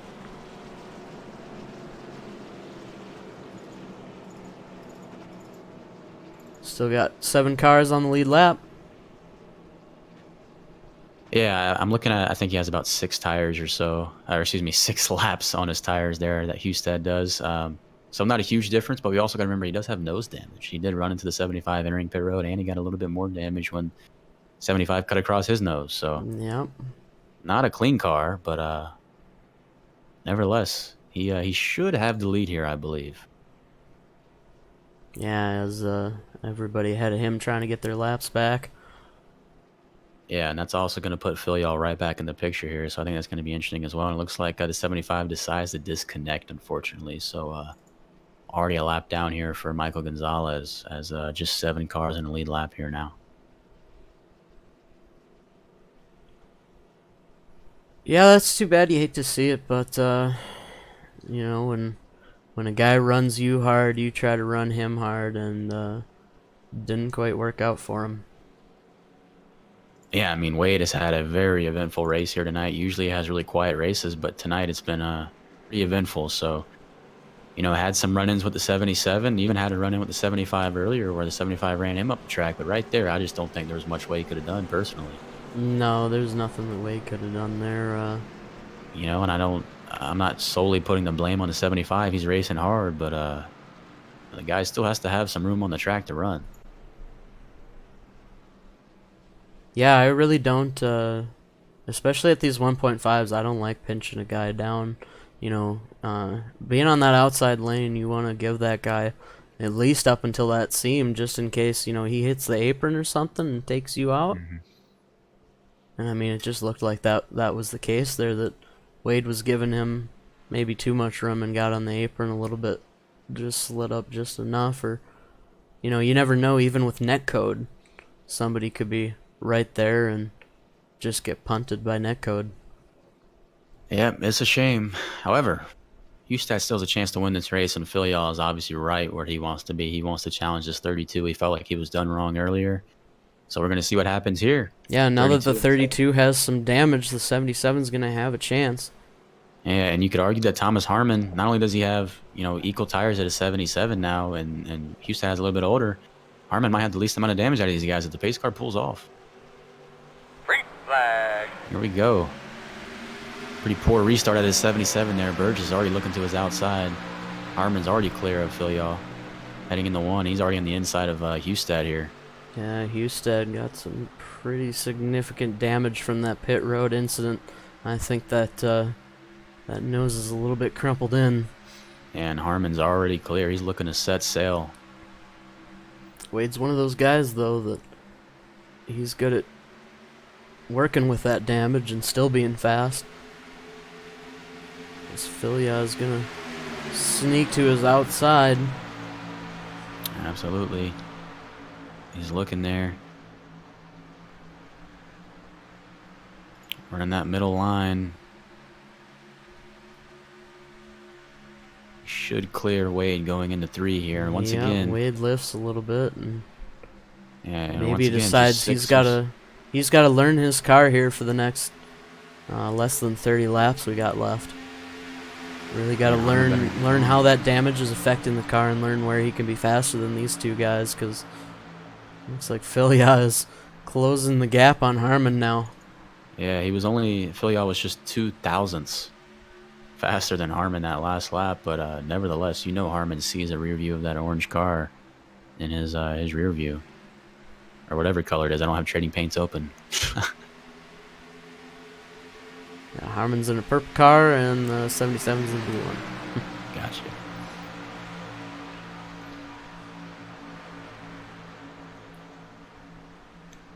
So Filia, even with that damage, he's looking to win this one. Yeah, and what's interesting right there is you saw Harmon run the middle. Harmon prefers that line, and it just kind of dawned on me that he does prefer that line. That's going to make things very challenging. And now Dame Newsom making his way around the 32 of Wade Hustad.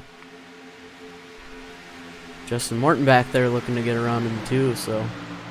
Yeah, so I think it's a little bit of a combination of those older tires and that damage, unfortunately, is hindering Wade right now. Once again, Filia is all over Harmon here, but once again, Harmon prefers that middle groove, and that's going to make things very difficult on this 77 to get around him. Even in 3 and 4, we haven't really seen anybody run that high in 3 and 4, and Harmon's doing it every lap. Yeah, even though running that middle groove is slower, you still get that great momentum run off, and it just makes it so difficult for somebody to peek their nose on the inside. You might give him enough room in there, but it doesn't mean that he can send it in and stick it in there on you. Exactly. These cars, you can see, very different from what they used to be just a couple years ago, where you'd see them on the bottom all the time, digging on these 1.5s. Exactly, yeah, and it's a shame the weather is what it is. Obviously we're trying to mimic real life, which I'm perfectly okay with. It's just a shame that it wasn't a little bit warmer, as if that was the case, we could see guys run a lot higher, and we probably wouldn't have the issues that we had of guys getting tight and guys getting ran up the track and all these different things, because the track would be a lot wider and more apt to multi-groove racing. But it is what it is. The drivers got to adapt. This is what we have. Yeah, and we want to simulate real NASCAR as best as we can. We get this great program called iRacing. Might as well use it to the most realistic way possible. This Filia is still right in there behind Harmon. Maybe trying to formulate a plan on how to get around him. As we're looking at 20 laps to go. Yeah, last time Filia was about 200s faster, so I think right now he's kind of adopted the strategy of he's just going to try to worry him to death into a mistake. Wade is still falling back. The number 11 of Matt Burgess now on his bumper. So unfortunately those old tires not helping. He's going to be hoping for another caution. Yeah, and Filia's to the inside of Harmon here going into turn 1. I don't know how much is actually going to affect Thomas, though, as he prefers that middle line, like we've said a few coming up times. On the 60. Sam's going to stay in the wall. Yeah, they'll clear him easily. We appreciate that, Sam. And once again, Harmon clears him off of turn 2. So, as we noted, you have a guy who's run the middle line as much as Harmon has this race already. He's very comfortable there. Yeah, but that 77's good. He's going to just be able to dig it on the inside, and I think you really want to be to the inside in turn 1 and 2, because it's just so much easier to make that pass in 1 and 2 than 3 and 4. 3 and 4, you just get so tight on that inside groove. Tight. Problem with that is, though, is 1 and 2 is better for that middle groove. So, it kind of works both ways here. I can tell you right now, though, the guy who really wants a caution is Brian Valles. He still has an extra set of tires sitting there in the pits. Caution comes out, he'd be the only guy on brand new tires right now.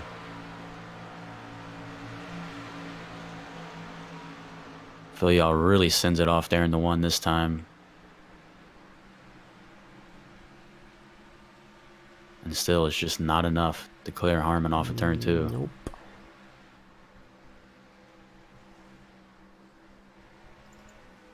Wade able to make his way back around Justin Morton. As those three are underneath the blanket. Him, Morton, and Burgess. Dame Newsom sitting there in P3, waiting for something to happen with these two lead guys. Yeah, Maybe he's almost he can... 2 seconds back, but what a run out of Newsom. Yeah, he's in the catbird seat for sure in case anything happens between these two guys. Absolutely, and I think Filial is kind of falling right into what Harmon wants him to do right now. He's running that middle, or running that bottom.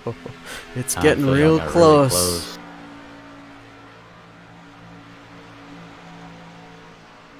It's like Filial decides to run the middle a little bit this time. Obviously, if Filial tries to get to Harmon's outside, that would be interesting if he's able to do that. Yeah, I would maybe try to run in line with him for a lap or so, try to squeeze right up on that bumper, and then just make a last-minute move to the outside and try and trap him down on the inside. Yeah, it's tough. You know, when there's this much grip in the track and the car gets that tight, you really want to have all that track to use, and you just have to lift a little bit, or you're going to use that guy up on the outside up a little bit, and you just don't want to do that. You don't want to send him into the wall. So it's, you know, like you said, you're in between a rock and a hard place, and right now, Harmon's got that he doesn't have the fastest line figured out. He's just got the most annoying line. Yeah, and every time that you try to run that lower lane and try to sneak it underneath there, you're just burning up your tires more and more. And that's what Thomas Harmon wants, as he knows that that 77 is fast. And there goes Filial to way outside line now. Yeah. Yeah, Harmon's got him thinking about it. He's got him trying to figure out something different. And I think he's got to figure something out, as we've only got 12 laps to go. That's right. Harmon's doing a great job. He's leaving that bottom open and just running his line. He says, if you can pass me, pass me. And Morton's going to get passed by Burgess here. So Matt Burgess up to 5th. He's having a great run tonight. Yeah, Harmon blinked out there briefly. Yeah, Burgess is having a... Excuse me there. Burgess is having a pretty good run here. Oh, no, Harmon's in the wall. Harmon's in the wall. That's going to give the advantage to the 77 here into turn 3. Yeah, he's going to be way up the track. I don't know if Harmon's going to be able to pull back, and I think Filial's going to clear him here. He's going to clear him. Yeah, and unfortunately, I think that blink out that Harmon had just messed up his line a little bit, and unfortunately, I think Filial's going to drive away from him now that he has a full track to work with. Yeah, something like that can really throw off your rhythm. You know, your concentration, your focus. I mean, there's a number of things. The car that you're racing with all of a sudden disappears. That just one little lapse of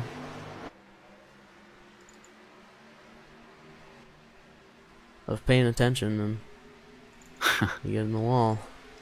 As the 32 is on the bumper of the 4, looks like he was saving tires. He's going now. Interesting. Running that outside lane. We get a good run on the 4. Yeah, 2.5 seconds back at the leader. If he's going to try to make a run at it, he's going to have to get around Dame in this corner right here and just absolutely just find nitrous in that cockpit to be able to catch up to Harmon and Filial. But we'll see. Wade surprised me many a time at how fast he can be late in the race. Yeah, as we're coming to 9 laps to go. Looks like Wade's backing off of him for a little bit there, so gonna try to at least try and salvage a P3 here as the 77 Josh Filial is pulling away from Thomas Harmon. Yeah, and he's beginning to inch away, and it's unfortunate. I wholeheartedly believe that little blink out definitely caused Harmon to deviate from his line just a smidge. But nevertheless, Filial is pulling away from Harmon about a 10th or so a lap since he's taking the lead. One lasp of attention, and it could mean the race. But he's still going to get a good finishing position if the number 4 and the 32 continue fighting. Yeah, for sure. I mean, Harmon unfortunately got severely neck-coated last week at Daytona. Yep. When he was running inside the top 5, I remember correctly. So very, very good rebound week out of Harmon this time around. And he is running the Xfinity for points, so. Both him and Josh Filia are neck and neck for the points. Josh Filia just barely edging him out just because he had a better race finish, I should say. Harmon actually won the first stage. That's right. Yep. Yes. And I believe Filia won the second, and Harmon was second or somewhere around there, so.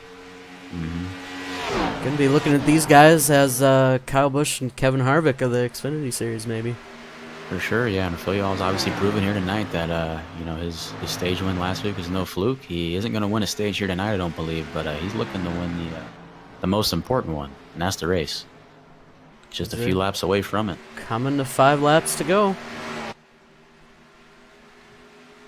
Wade Hustad able to make his way around the 4. Trapped on that inside lane. Like Newsom actually did have the slight edge there at the line.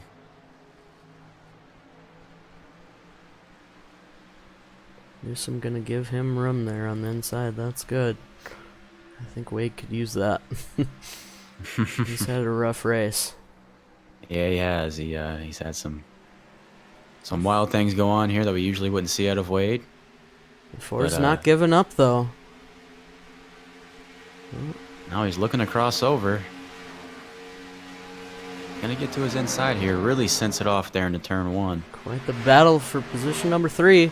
As Matt Burgess is coming into the picture for that battle. He's trying to. Wade's going to clear him, though, off of turn 2 here. Yeah. This Filial is just a few laps away now from his first career USRC Xfinity Series win.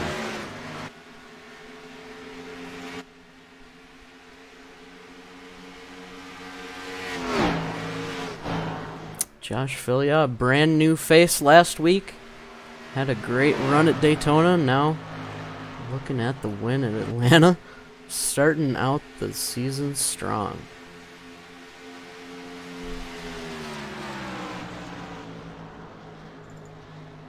Yeah, I think it's safe to say this is going to be a name we're going to see in the Cup Series here pretty quick. Oh yeah, I definitely think so. Justin Morton able to survive this race, but he's had a tough time keeping it up there with the leaders. Yeah, but he's had a pretty low-key race. I mean, that car is clean. I think he's just about the only guy inside the top 5 here that has, or excuse me, the top 10 that has a clean car at this point. But nevertheless, he really wasn't able to get up there and contend with the front few. But regardless, great points night out of him, excuse me. And he's going to look to kind of be able to replicate that moving forward. I believe Morton is running Cup for points. So. Yeah, well, we know he's not going to be able to show up tomorrow, unfortunately, but he's able to show up here as Filial is going through 3 and 4 for the final time. Decides to run the high line this time, I think, just to show off a little bit that he's got such a big gap he doesn't need to maintain. Yeah, despite all the hardships that he had to endure here, he's going to take the checkered flag. Just ahead of Thomas Harmon there in second. Wade's going to finish out third. Dominic Newsom in 4th, Matt Burgess in 5th, Justin Morton in 7th, and Brian Velez is 7th, Kyle Snodgrass in 8th, Sam Neerhelm in 9th, and Ill Will in 10th there. So yeah, and a really good sportsmanship out of Wade. He's the first guy to congratulate Joshua, so even though these guys obviously had a little bit of a run-in, they're still very respectful to one another. So that's cool. Looks like Josh decides that he doesn't even feel like burning it down. He's too classy. He's too classy to burn the rubber. Yeah, he wants to keep that car in pristine condition, and well, not pristine. He did get a little bit of damage, but despite that, able to pull it into P1. Started with the pole, ended up with the win. Josh Filia showing his dominance here in the USRC Xfinity Series. Absolutely, and let's go ahead and pull him in here and talk to him. You ready? Yeah. Josh, we just pulled you into the booth. You got a copy? Yeah, I do. All right, buddy. Had a pretty eventful race. Got ran up the track there one time by Wade. Had a couple of other run-ins, and all in all, you're able to get the pole and come home with the win. Tell us a little bit about it. Well, it was quite an eventful race, I guess you could say, to use that term. I'm kind of disappointed in how the race turned out, even though we took the win. My teammate and I had a strong showing in the first run with the 32, and of course, with us being new to the league, we were happy to race at the front and then also have a good battle with somebody and be able to duke it out. But toward the end of that stage, there was just an unfortunate sequence of events there with questionable moves by a particular driver, and I'm not sure what that will entail for the rest of the season, but hopefully we can work that out. And then again, in the latter stage, my teammate and him were also running for the win of what it would seem, and then got taken out there as well. So I haven't seen a replay, but I'm kind of disappointed with that. I'm glad that we stayed out in there, because that was the only opportunity I was going to have to win after being put in the fence. We didn't have quite the same speed we had in it originally, so glad it worked out, and I'm glad I could take the win for us. But I will see what is yet to be seen going through this season. I'm not sure what to say about all that calamity. Yeah, great run out of you, man. It's awesome to see guys like you and the 75 and the 32 up there. All you guys have quite the I-rating advantage, being almost 2,000 higher than Justin Morton even there, with you guys all at You're right. But 5,000. when it comes to league racing and stuff like that too, obviously a lot of guys in these kind of situations, I-rating is really not a factor, simply because a lot of people don't run as much official racing as I would do or as Michael would do or anything like that. So it's not something that I typically look at. The 32, he's definitely got the speed to be a top tier class I-racer, and even Thomas, I've been impressed with him even at Daytona with his ability. The only difference is racecraft and knowing how to use your speed, and I'm not sure that we saw that tonight. And I just hope that changes going forward. Yeah, and I definitely think that the I-rating definitely shows how much experience you have. Running around guys that wouldn't normally give you as much room as maybe in a league race, but looks like a few of you guys weren't giving each other very much room. Right, and great racing, that's unfortunate. Yeah, and I can speak on the behalf of Wade, knowing Wade Hustad very well, and the fact that what happened, I can promise you 110% was not intentional, and he typically has very, very clean races. And then what I saw out of him in the 75 was just good, hard racing, and with you, it's just unfortunate as well. So I really wouldn't let one race judge how you think he is as a driver, as he's very talented, as I'm sure you figure that out pretty quickly. But regardless, enough about them. You won the race. You did the best job there. Strategy worked out for you, whether you didn't have the cleanest race that you wanted to have. Regardless, you come home with the most points. And, is there any last thing you want to say here, man? Well, of course, I'm happy about taking home the points and going forward with the championship and everything. And, learning how to race around certain drivers and everything like that is obviously something I have to be accustomed to. And something I have to learn and, just take notes from week to week of what you can and can't do and how to race one person versus another. I will just take note of that going forward. Of course, I'm happy about the win, but I can't. That my teammate and I just didn't have the most. I don't know what the word is. Enjoyable. Most productive, I guess, race that we could have had. I think we had more speed than we were able to show today. Well, you'll definitely be able to show your speed over the next couple of weeks. We got quite the long season, so you definitely showed your speed tonight, ending up in that P1 even with that damage. So congrats, man. Hope you have a good night and celebrate that win. And thank you for that, and I guess we'll see you next week. Hopefully we have a bit better of a racing to put on for everybody who is watching, and I appreciate it. Have a good night, man. All right. Well, that is your winner, Joshua Filia. Obviously, still new to the league, but certainly has some strong opinions on some guys already. But why don't we go ahead and bring in Thomas Harmon here, who is your P2 finisher. I'll let you talk to him here, JW. Alrighty. All right, Thomas, we just pulled you in the booth. You got a copy? Yeah, I got you. Thomas, how was your race, man? Finished P2, looking real good out there. It probably looked better than what it felt. I got in the wall on like lap 2 and got about 20 seconds of damage, and it just didn't handle right after that. It felt tight, and but stayed with it. Fortunately, I was able to get the damage fixed early and stay up there for the most part, and Sometimes come that's away the with second. strategy, isn't it? I mean, you get the damage early, you get it fixed, you get used to how the car handles after the damage, and I mean, you basically had the whole race to cope with that damage. So really great to see you end up here with the P2, and you're hanging it out there with the super experienced guys. It's definitely a confidence booster to hang up there with them. Unfortunately, I think we all got damage at one point there and weren't up to speed, but it is what it is. Yeah, there was a lot of tight racing, a lot of guys pushing. You want to give a shout out to anybody? Yeah, shout out to all the admins of USRC and you guys up in the booth and all the competitors that come out here every week and on Saturdays, Sundays, and Fridays. That's about it. So we gonna see you mostly every week for the Xfinity series? Xfinity Series, yeah. Cup Series, I'll actually start running in that once my bowling season's over, which will be about another month or so. Okay, sounds good, man. Well, you enjoy that P2 and good points day. Good to see it, Howdy, man. Thank you. Have a good one, guys. You too. See you, man.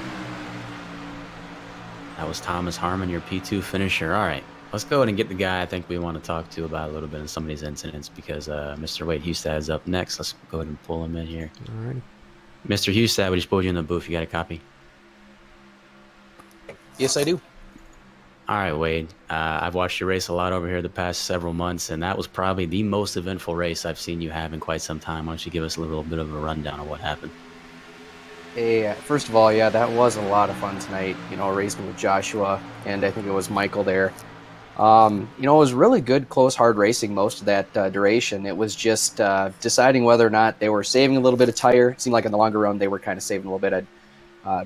They'd catch back up and whatnot. But as far as the race goes, I haven't watched any replays yet. But if I did move up or get Josh into the wall there coming off a 2, I do apologize for that. But I don't intentionally wreck anybody. I just like to race hard, and that was a lot of fun with both those guys. But after we got our tires changed on that long green flag run there, my last thing I wanted to do was have a yellow come out because we would have put ourselves in that same position we did now. But racing really hard with Michael, I know he was really pinching me down low, trying to get the best run off of 4.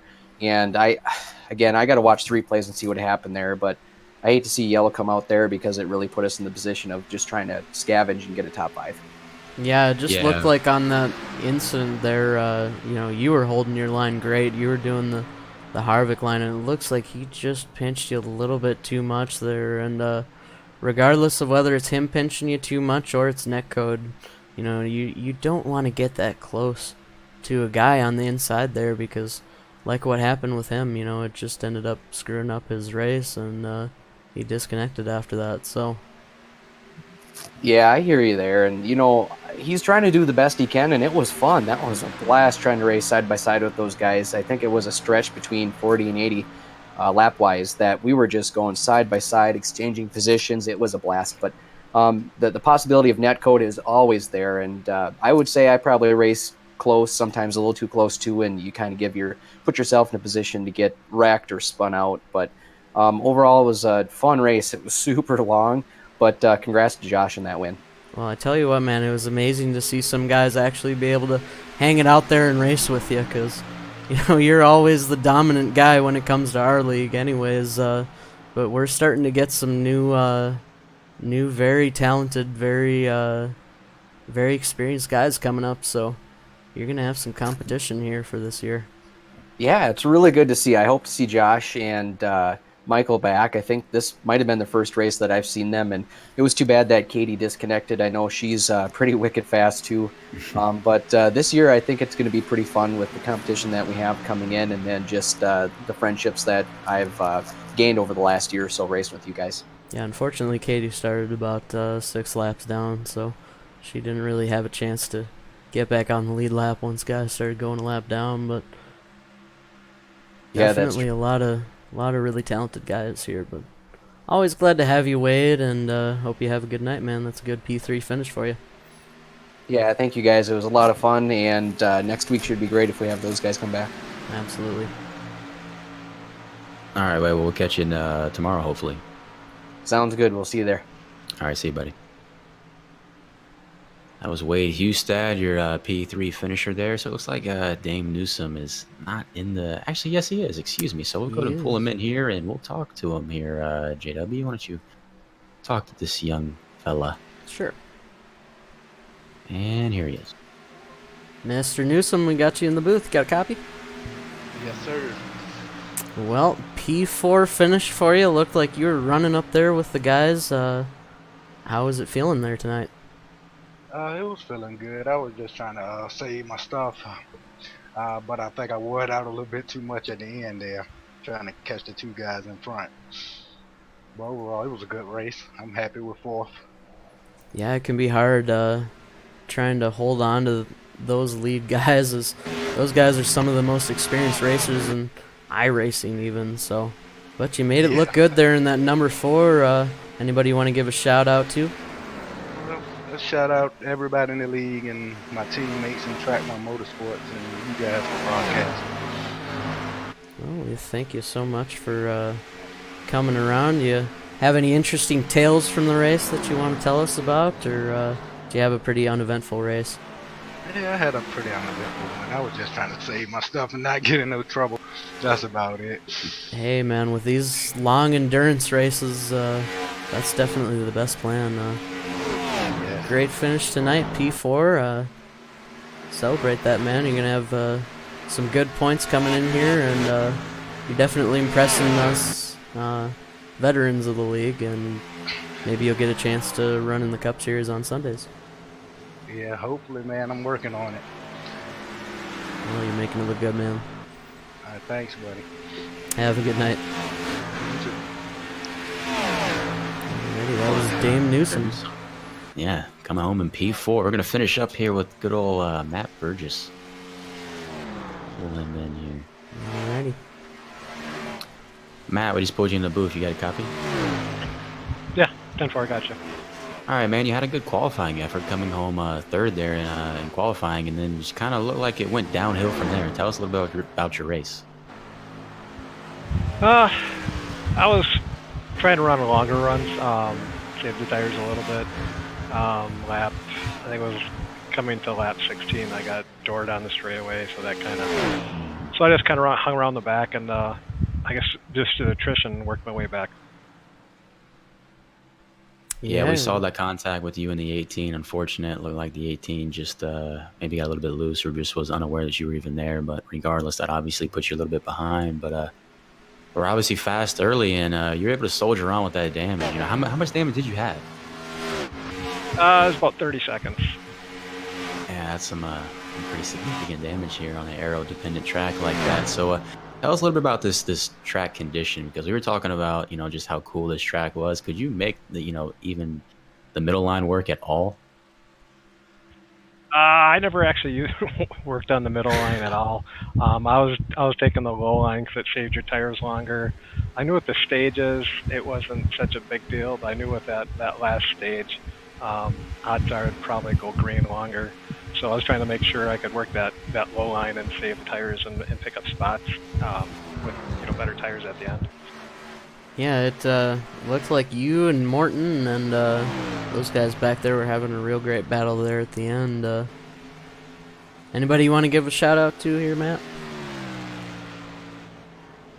Just JW and Sean for taking care of the league and doing the broadcast and everything. It's a lot of fun in the league. I enjoy racing it. So I'll actually race some of the Cup Series too when I can. It's fun guys to race around. Yeah, well, it's great to have you, man, and I hope you have a good night. That's a P5 finish, some good points here in the Xfinity Series. Yeah, that's what I was hoping for. It would get a P5, so it worked out. Well, there you go. All right, man. You have a good night. All right, you too. Well, Sean, I think that should do it for me, unless you want to pull somebody else in the booth here. And I think we called there. I mean, that was our top 5. I mean, we do have 2 more guys we could talk to really quickly if you want to sneak them in. I mean, usually we just do the top 5, but yeah, why not? We'll do it since they're here. We'll pull in Justin Morton right quick and then Sam right after him. Justin, we just pulled you in the booth. You got a copy? Yep. All right, man. It seemed to be a pretty uneventful race for you. Tell us a little bit about it. Uneventful is how I like it. Yeah. I just wanted to make sure I got to the end, unlike Friday night where I had a self-spin. Yeah, you were running up front there for the most part, able to hang within at least a couple seconds of the leaders, unable to make a run to the front there. What was it like watching those 3 guys, the 77, the 32, and the 75, just battling it out there in front of you? Yeah, when I could see him, it was great being able to watch him. I just didn't really have the speed to keep up with them on a longer run. After about 10 laps, I just fell off a cliff. Yeah, it's interesting as you had probably the most laps out of anybody in the practice, but these Xfinity cars are not easy to drive, that's for sure. That was my first time racing this car. Oh, well, there you go. That's not a bad finish there in 6th place. Alrighty, man. Well, we wanted to pull you into the booth, get your thoughts on things. So have a good night, man. Oh, you too. All right, that was good old Justin Morton there, who came home in P6, I believe. Yep. Alrighty. I think we'll call it there for the night. All right. Well, it was a pretty eventful race, actually, and it looked like some egos and personalities were colliding there a little bit, and hopefully, we can get those sorted out. Looks like some of those guys are actually having a chat